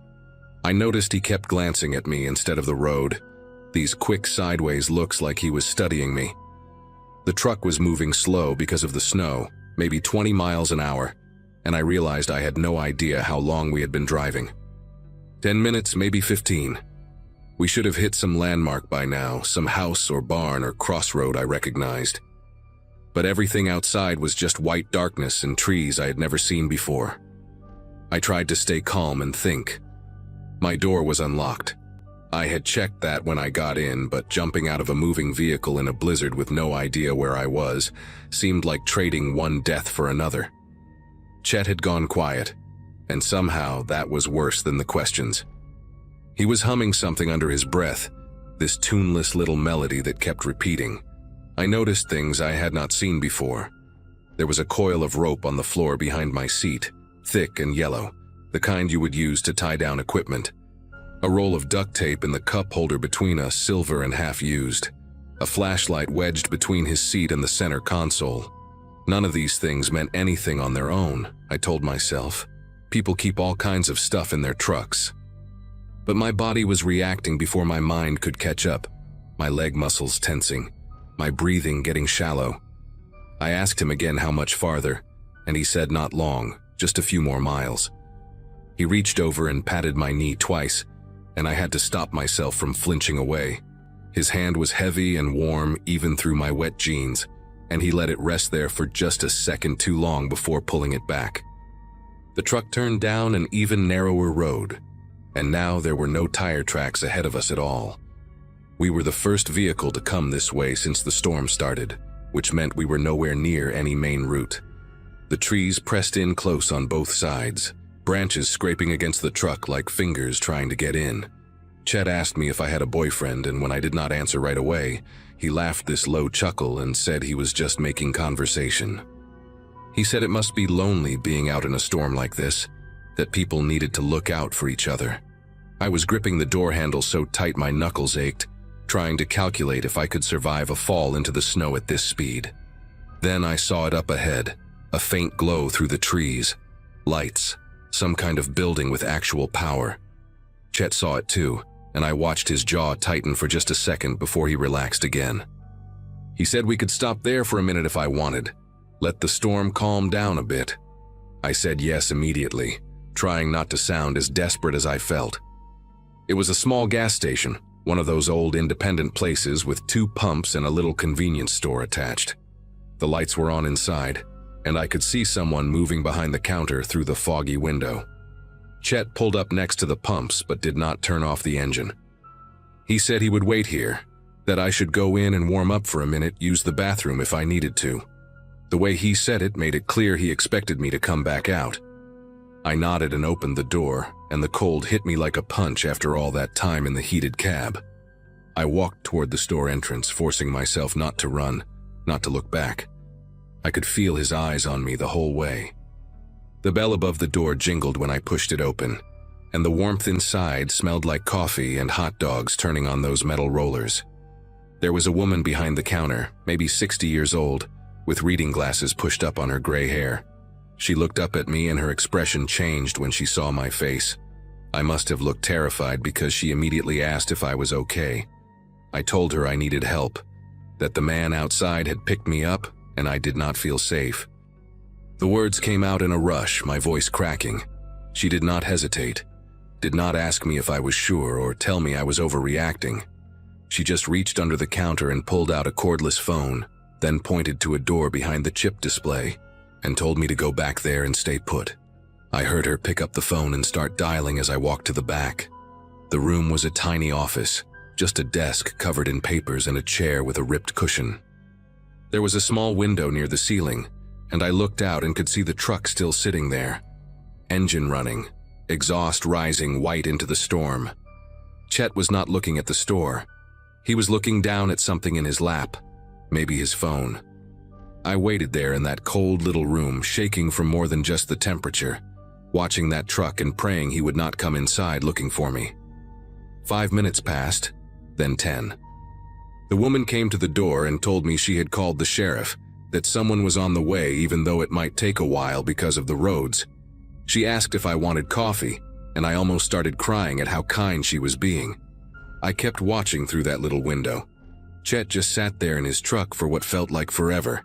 Engine still running, wipers still going. Then, after maybe 15 minutes, I saw the cab light come on. He was looking toward the store now, and even from that distance and through the snow, I could tell he was not happy. He sat there another minute or two, just staring at the building, and I stepped back from the window even though I knew he probably could not see me. Then the brake lights flashed. He put the truck in reverse and he pulled out of the lot. I watched those red taillights disappear into the white until I could not see them anymore. My legs gave out and I sat down hard on that old office chair. And that is when I finally let myself cry. The sheriff's deputy arrived about 40 minutes later, a younger guy named Whelan, who took my statement and drove me home himself. He told me they would look into it, try to find a truck matching that description. I gave him every detail I could remember: the camouflage hat, the gray beard, the fast food wrappers, the yellow rope, all of it. He nodded and wrote everything down, but I could tell from his face that he was not hopeful. A dark pickup truck in rural New York in winter. That could be half the county. They never found him, as far as I know. I called the sheriff's office a few times over the next month, but there were no leads, no similar reports, nothing. Sometimes I wonder if Chet was even his real name. I think about that night more than I should, especially when it snows. I think about what would have happened if that gas station had lost power like everywhere else, if there had been no lights to see through the trees. I think about where that road was taking me, and I know in my gut I was not meant to reach the end of it. The woman at the gas station, her name was Beverly, and I went back a week later to thank her properly. She told me I did the right thing trusting my instincts, that too many people ignore that voice in their head telling them something is wrong. I have not ignored it since. Snow had already begun piling against the porch steps by the time I pulled up to the cabin, and the whole place looked like it had been swallowed by winter.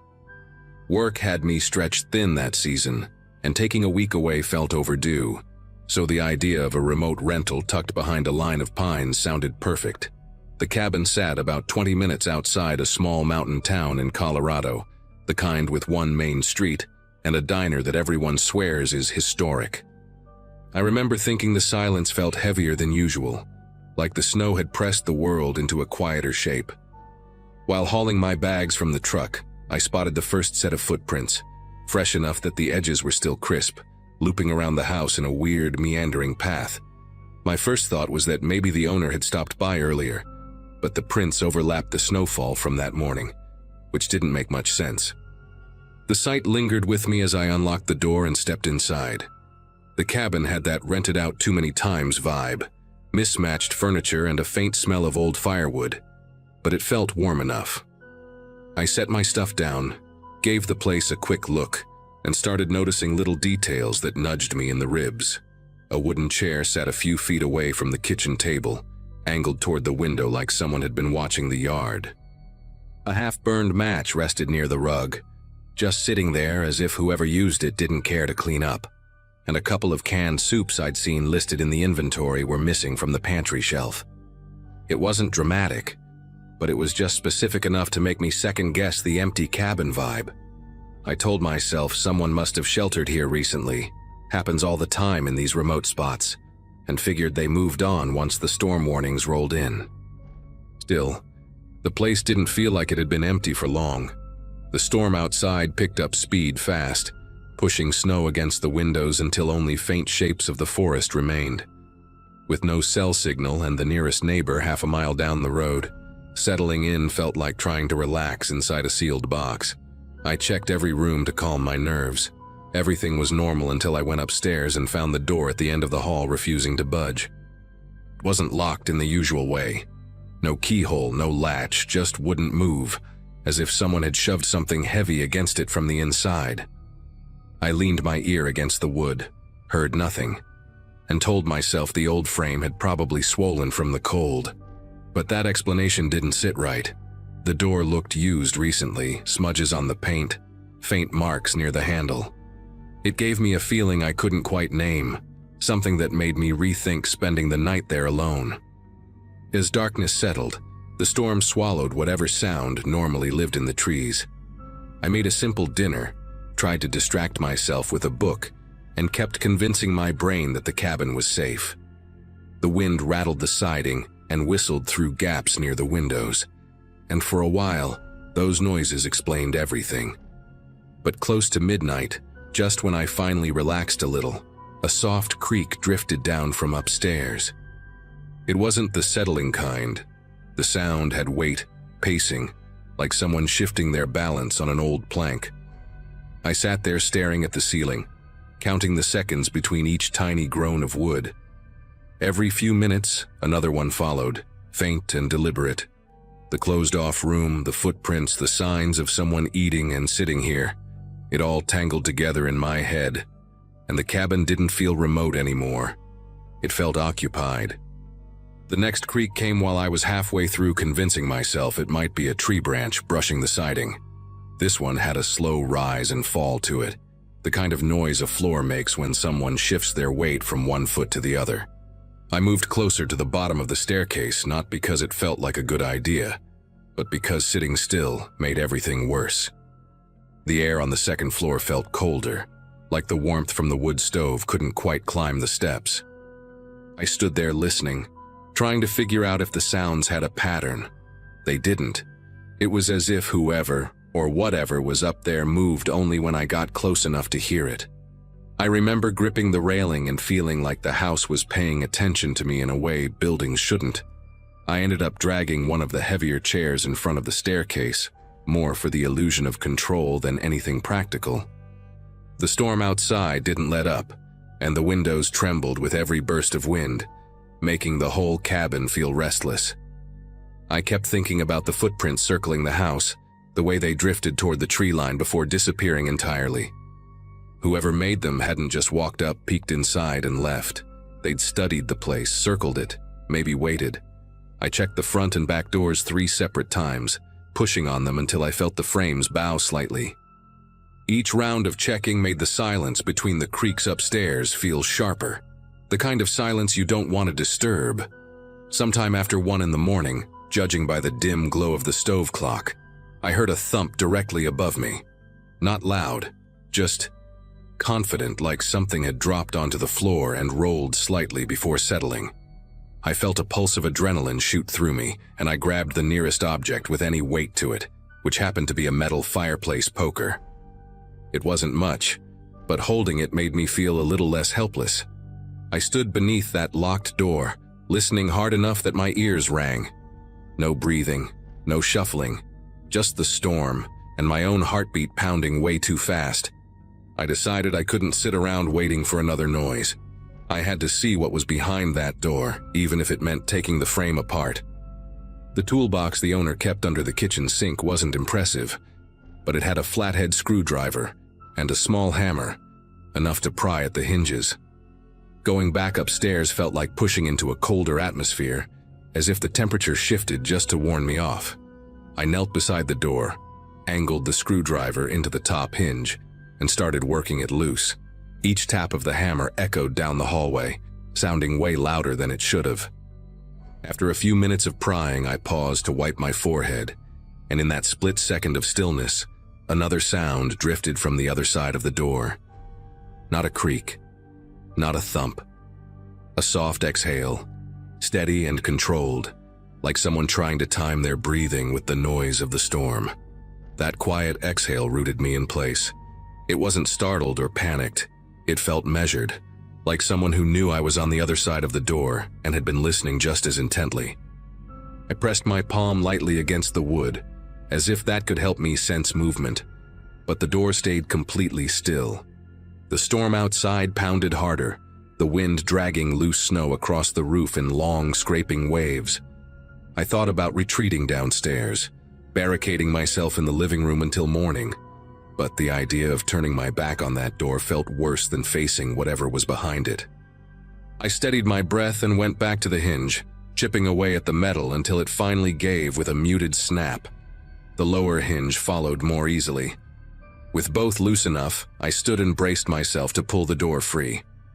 The moment I tugged on it, the wood shifted only a fraction before stopping abruptly, as though something heavy pressed against it from the inside. Not furniture, something softer, less rigid. I froze in that position, fingers curled around the edge of the door trying to figure out if I'd imagined the resistance. Then the weight pressed back, a slow, deliberate push that forced the gap closed again. Every instinct I had screamed at me to run, but my legs refused to cooperate. The push didn't continue. Whoever, or whatever, had responded didn't try to break through, just reminded me that they were there. I stepped away from the frame, keeping my eyes locked on the slight slant of the door now hanging crooked on loosened hinges. The air in the hallway felt colder than the stairwell now, like something had seeped through the cracks. Backing down the stairs became a careful, shaky descent. I didn't take my eyes off the landing until I reached the bottom, and even then, I felt this odd pressure, like the upstairs wanted me back. I dragged the heavy chair again, wedging it under the doorknob as a makeshift barrier. The idea of sleeping became impossible, so I sat by the stove with the poker beside me, watching the faint glow reflect on the floorboards. Every so often, the cabin groaned or the wind slammed snow against the windows, and each time I expected footsteps to follow. Hours passed without another sound from upstairs, and the stillness didn't bring relief. Felt watchful, like the house had paused mid-breath waiting for me to react. I kept glancing toward the dark stairwell, half expecting a shadow to appear at the top. Around sunrise, the storm finally softened, leaving the world outside buried in fresh snow. I didn't waste a second. I grabbed my bags, threw everything into the truck, and kept the engine idling while I did one last sweep of the cabin from the doorway. The upstairs remained quiet, the crooked door unmoved. I stepped onto the porch, ready to leave this whole nightmare behind, when I noticed something that stopped me cold. A new set of footprints leading away from the house, heading straight into the thick trees behind the property. They were deep, clearer than the ones I'd seen the day before, and spaced like someone had been walking unhurriedly through the storm. No prints circled back, no tracks approached from any direction.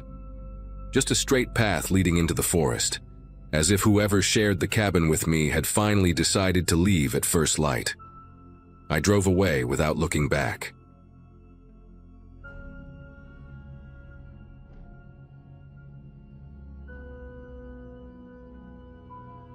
Snowstorms never used to bother me, at least not back when I worked late shifts and was used to driving through just about anything. That day, though, the sky had turned into this churning white wall that felt almost unreal, like someone had shaken a giant snow globe and forgotten to stop. I had just left a small office complex on the edge of town, where I'd been filling in for a coworker, and the wind was coming in sharp bursts that pushed against the side of my SUV hard enough to make it sway.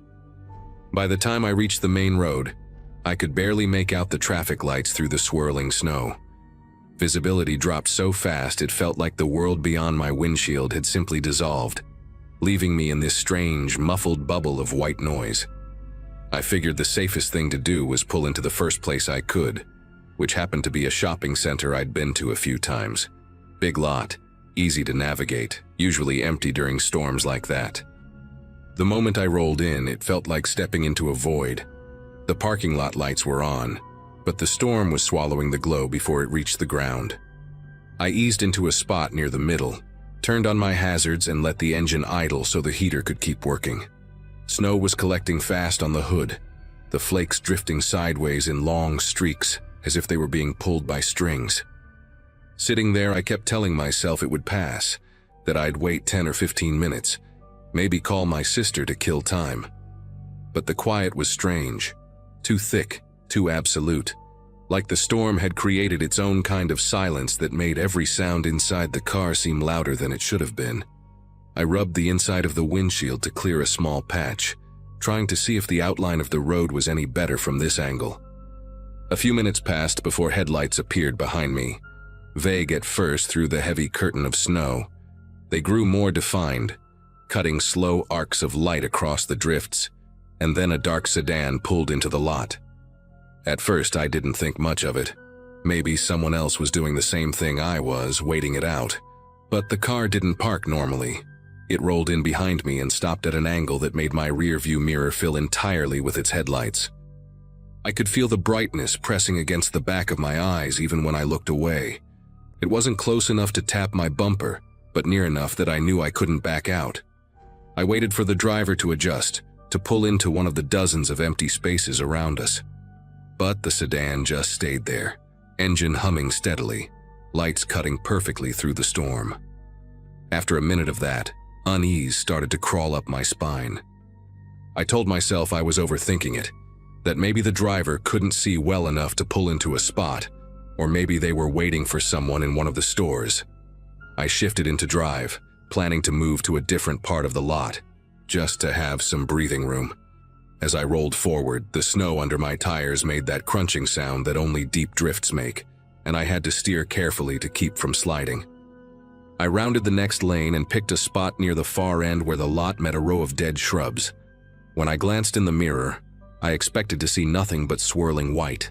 Instead, the sedan was turning the corner, following my path with this slow, deliberate motion that made the hair on the back of my neck raise. It wasn't slipping, not even a little, while my SUV felt like it was skating on glass. I tried telling myself that maybe the driver had the same idea I did, that they were just trying to find a spot where the wind wasn't hammering the side of their car.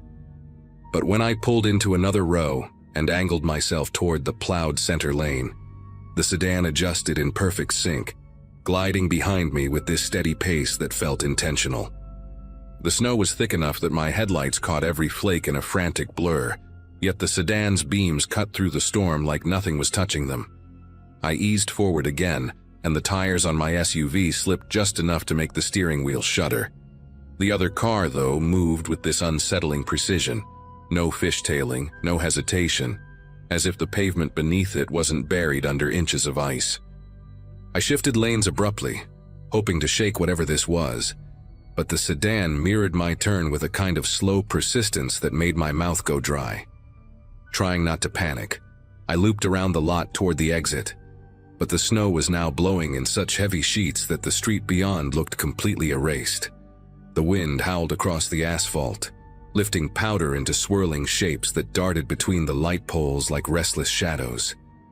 I knew that pulling onto the road blind would be a stupid risk, so I hesitated, inching forward just enough to test for traction. The sedan crept up behind me again, not close enough to touch, but close enough that I couldn't ignore the way it positioned itself. A quiet, steady push that felt more like herding than following. I backed away from the exit, hoping to buy myself a better angle, and the sedan drifted backward too, perfectly aligned with my movements. Something about that coordination made my whole body tighten with unease. I cut sharply into another lane, this time accelerating a bit harder than before, letting the back end slide until I corrected it. The sedan followed with the same agonizingly slow crawl, never speeding up, never struggling with the ice. The distance between us stayed exactly the same, like the driver was measuring it with invisible markers. The deeper I went into the lot, the less plowed the lanes became, and soon my tires were crunching through untouched snow that reached almost halfway up the bumper. The wind whipped the loose powder into spiraling waves, and my headlights caught the outlines of parking barriers buried beneath drifting mounds. Every turn felt like stepping deeper into a maze that someone else understood far better than I did. And still, the sedan advanced, patient and intentional. The moment I realized the driver wasn't just following me, but actually steering me somewhere hit me hard. Each time I tried to angle back toward the center of the lot, the sedan would shift just slightly, placing itself in a way that nudged me toward the outer edges, the places where the drifts were thickest and the plows hadn't touched. My tires began to sink into the softer snow, losing grip more quickly. I could feel the SUV laboring, the engine giving a low, strained groan as the wheels churned and slipped. The sedan maintained that same unnerving glide, always keeping itself clear of the deeper snow, always pushing me a bit farther from the safe, lit middle of the parking lot. There were no other cars, no silhouettes of people, just the storm and that dark shape behind me, using the white out like a curtain to hide whatever the driver had planned. I swung the wheel hard and tried cutting across two lanes at once, hoping momentum would carry me back toward the plowed section. but the snow grabbed at the tires like wet cement. The SUV lurched, then dragged sideways, and I had to feather the accelerator just to keep it from getting swallowed by the drift. Through the blur on my rear window, the sedan eased into view again, keeping the same deliberate pace as if nothing about the storm applied to it. The lights from the shopping center cast faint halos across the snow, but the sedan's shape absorbed most of it, turning into this low, steady outline that never faltered. Every time I tried adjusting, it answered with a quiet repositioning that cornered me a little more. The thought that this person wasn't improvising, that they had patience and a plan, settled heavily in my chest. I tried honking, hoping the noise would cut through the storm and maybe draw attention from someone inside one of the stores, even if they were closed. But the wind swallowed the sound almost instantly. I glanced toward the row of buildings, expecting at least a flicker of movement or a door opening, but nothing shifted. The storm had erased every sign of life. I shifted the SUV into reverse, trying to angle away from the deepest part of the lot, and the tires spun with a gritty whir before finally catching. As soon as I moved, the sedan drifted sideways in a wide arc, cutting off the only path that wasn't buried in snow. It didn't rush, didn't jerk forward, just eased into place with absolute control. It felt like the driver knew exactly how hard the storm was hitting me, and exactly how little it was affecting them. A surge of frustration mixed with fear, and I pressed the accelerator harder than I meant to. The SUV jerked forward, bouncing slightly as the front wheels rolled over a mound of packed snow. I aimed toward a narrow corridor between two long banks, thinking the sedan wouldn't risk getting stuck there. The wind pushed against the side of the SUV, and for a moment all I could see were streaks of white slashing across the windshield. When the snow thinned enough to reveal the lot again, the sedan was already repositioning, slowly pivoting as if anticipating my route. Its headlights swept across the drifts but never wavered. I kept expecting to see a slip, a skid, anything that proved the driver was dealing with the same conditions I was. But the sedan moved almost like it had its own traction, its own rules, its own quiet confidence in the storm. As I neared the narrow corridor, the snow piled higher than I'd realized, reaching nearly to the grill. I knew if I went any farther, the SUV might bottom out, and then I'd be truly stuck with nowhere to go. The sedan crept closer, not speeding up but tightening the distance in a way that drained the little room I had left. The air in the car felt heavy, like it was pressing inward with the same density as the storm outside. I kept scanning for an opening, a break in the drifts, a clearer path, anything. But the sedan angled itself to cut off every option. It wasn't chasing anymore, it was corralling, positioning, closing the circle one careful adjustment at a time. And the terrifying part wasn't the storm or the isolation. It was realizing that whoever was inside that car had chosen me, specifically, and wasn't waiting for visibility to improve. They were waiting for me to run out of space. I stopped trying to outmaneuver the sedan, and focused instead on keeping the engine running. The wind buffeted the SUV so hard it made the windows tremble, and snow piled against the doors like it was trying to bury me in place. The sedan crept closer until its headlights filled the back window again, bright enough to wash the interior in a pale glow. I could see the shape of the driver only as a dark silhouette, sitting unnervingly still. No gestures, no attempts to communicate. Just that unmoving outline watching through the glass. My pulse hammered as I realized the storm had given them exactly what they needed. An empty lot, zero visibility, and a single target with nowhere reliable to go. I tightened my grip on the steering wheel and tried to steady my breathing, knowing that panicking would only cloud whatever chance I still had. The idea came to me suddenly, irrational, desperate, but the only thing that offered even a sliver of hope. If I could reverse straight toward the sedan, not to hit it but to force it to shift position, maybe I could create just enough space to swing around and get back to the plowed section. It felt reckless, but so did staying put. I shifted into reverse and gave the SUV a sharp tap of gas. The wheels spun, then caught, and the SUV slid backward a few feet before the sedan reacted. It drifted back smoothly, still refusing to skid or jerk, but the movement was enough. That small gap opened, barely wider than the SUV itself. I threw the car into drive and swung the wheel hard, the tires groaning as they mashed deep snow. The front end kicked sideways, then straightened as the SUV lunged toward the center of the lot. I didn't look behind me. The storm had thickened again, turning everything into a white curtain broken only by faint silhouettes of light poles. I aimed for the faintest strip of darker pavement, the one path that looked even remotely cleared. The SUV bucked once as it rolled over uneven snow, then steadied as the tires found better traction. I pushed forward, inch by inch, expecting at any moment to see headlights slicing through the storm behind me. But the glow didn't reappear. Even when I reached the plowed area, I couldn't see more than 20 feet in any direction, just swirling white swallowing everything. I took the chance anyway, steering toward the exit and creeping onto the road. The wind was fierce, but the pavement underneath felt more solid than anything in the lot.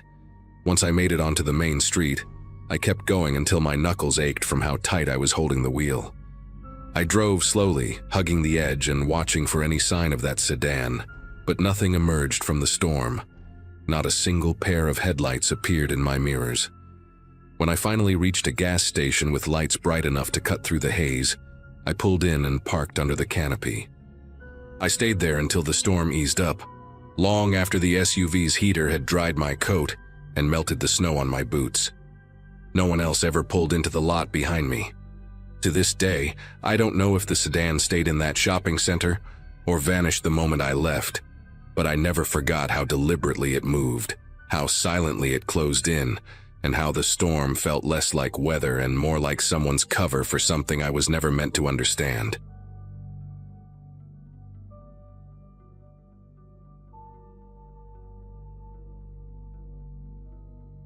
Growing up in a small town where storms shut everything down, quiet nights were pretty normal for me.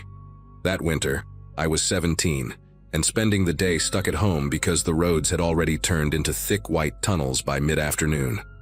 My mom was working an overnight shift at a clinic 2 towns away, and my older brother was visiting friends out of state, so I had the house to myself. I planned to ride out the storm watching movies and reheating leftovers. Nothing more ambitious than that. The wind kept rattling the siding in these long, uneven bursts that made the whole place feel older than it really was. I remember checking the weather app every hour, mostly out of habit, watching the alerts pile up like warnings I didn't think I needed to take seriously. For most of the evening, the storm felt like the biggest thing I'd have to deal with. The knocking started sometime after the sun disappeared behind a wall of snow. It wasn't a quick tap or something you'd blame on a loose branch. It came in firm, spaced-out beats, like the person wanted to make sure I heard every single one. At first, I thought maybe a neighbor needed help, even though nobody ever walks around during one of our blizzards unless something's truly wrong. When I peeked through the side window next to the door, a man stood on the porch wearing a food delivery jacket, bright red with a reflective stripe across the chest, the kind you'd notice even in bad weather. He held a takeout bag that sagged on one side, like whatever was inside had shifted too many times. He wasn't shivering, even though the wind was blowing straight at him. When he saw me behind the curtain, he lifted the bag a little and tilted his head, waiting. He called out that he had a delivery for the emergency order placed from this address. His voice carried oddly well through the storm, as if the wind pushed it right up against the glass. I told him I hadn't ordered anything and that no restaurants were running deliveries because of the road closures. He didn't argue. He just said the order came from inside my house, like he was repeating a line someone had coached him to say. The way he stood didn't match the cold at all. He kept his shoulders relaxed, one hand in his pocket like he was waiting at a bus stop instead of standing knee-deep in snow. Something about that calmness in weather that brutal made the air in the room feel heavier. I told him again through the door that he had the wrong place. He didn't move. He didn't respond. He just lowered the bag slowly, as if testing my reaction. Then he stepped off the porch. For a second, I thought he was leaving, but he veered toward the side of the house instead of heading back down the driveway. His boots pressed deep into the untouched snow, leaving sharp impressions that the wind hadn't had time to cover. I heard the crunching get closer to the living room windows, and the shape of his jacket brushed past the edge of the blinds. He didn't knock anymore. He just circled, pausing at each window like he was checking for weak points. I turned off every light I could reach, hoping darkness would make him go away, but the sound of his steps kept drifting from one side of the house to the other. At one point, something tapped lightly against the kitchen window, not loud enough to break anything, but deliberate enough that I knew exactly who it was. The storm outside felt easier to handle than whatever was walking around my house. For a long stretch, the only thing I could hear was the wind pushing against the walls and the faint scrape of his boots shifting positions. I stayed crouched near the hallway, where I could see parts of the house without being visible from any window. My phone kept losing signal, so every attempt to call my mom or the non-emergency line ended in a frozen screen or a dropped connection. The outage made the house unnervingly quiet between gusts, the kind of silence where every small noise snaps into focus. At one point, I thought he had finally left because the footsteps stopped completely. I waited a full 10 minutes before poking my head toward the living room window. That's when I noticed a shadow near the far corner of the porch, still as a statue. I couldn't make out his face, but the reflective stripe across his jacket caught a bit of light from my neighbor's generator, just enough to show he was still out there. The storm kept intensifying, which made his persistence even stranger. No normal delivery driver or anyone with common sense would have stayed outside in weather like that unless something was seriously wrong. Every so often he'd test another window, never forcefully, just these soft, methodical taps or a brief rattle of the frame. It felt like he was studying the house more than trying to get my attention. I remember gripping the edge of the wall so hard my fingers went numb, trying to listen past the sound of my own breathing. I didn't dare move to another room. It felt like shifting around might somehow encourage him. When the tapping reached the dining room window, I heard him mutter something too low to understand, like he was repeating directions to himself. Eventually, I managed to get a single text out to the sheriff's office. Nothing fancy, just my address and the fact that someone was trying to get inside. I never got a confirmation that it sent, but it was the only thing I could think to do. Minutes after that, the sounds outside changed. Instead of tapping or footsteps, there was this dragging noise along the outer wall, almost like he was brushing the takeout bag along the siding. When it reached the back door, something nudged the metal just hard enough to shake it in the frame. That door had always been sturdy, but hearing it shift even a little made my chest tighten in a way I still remember clearly. I sat there with my knees pulled in, watching the shadows move across the kitchen floor whenever the wind changed direction. What scared me most was how patient he seemed. He never shouted, never banged, never acted like someone frustrated by being ignored. It felt like he had all night to wait me out. The blizzard kept covering his earlier tracks, but every time he circled the property, he carved a new path into the snow. I stopped trying to follow his movements and just waited, hoping that help was actually on the way.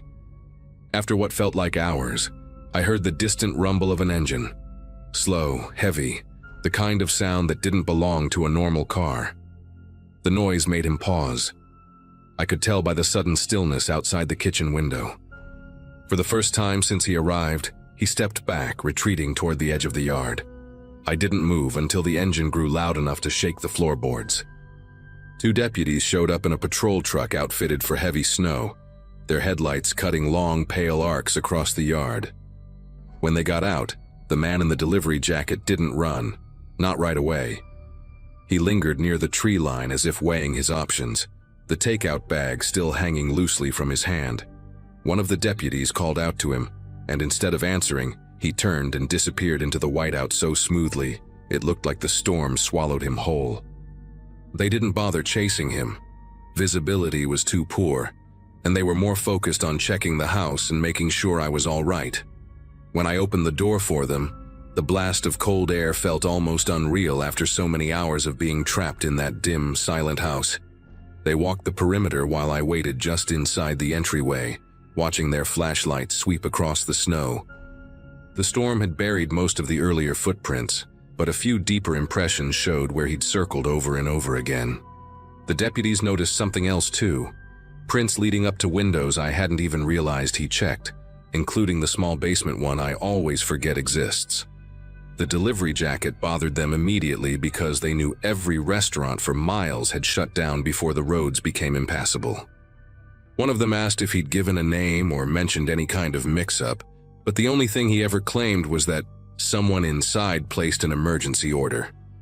Hearing that phrase repeated by someone else made it sound even stranger than when he'd said it himself. They stayed with me until the storm eased enough for their dispatcher to confirm other reports. Apparently, a man wearing various delivery jackets, different colors, different brands, had tried approaching several houses that night. In some of those cases, homeowners heard him trying door handles or sliding something along the window frames. Nobody had opened their doors either, mostly because nobody was expecting food in the middle of a blizzard. The deputies suspected he'd been targeting places where cars were gone or lights were low, hoping someone might panic and let him inside. Knowing it wasn't just me he approached made the whole situation feel bigger than a random misunderstanding, like he'd planned a route through the storm. By morning, the snow had settled, and the world outside looked clean and untouched, as if nothing had happened. But their tire tracks and the faint remains of his footprints were enough to remind me otherwise. The sheriff's office never caught him, at least not that I ever heard. Still, after that night my mom replaced every lock, added motion lights, and had me keep the house phone plugged in at all times. The deputies told us I'd done the right thing by refusing to open the door, especially with someone impersonating multiple delivery services. Even now, whenever a winter storm rolls in, I can't help glancing at the windows more than I need to, listening for sounds I hope I never hear again. Nothing like that has happened since, but the memory of that man calmly circling our house will probably stay with me for the rest of my life.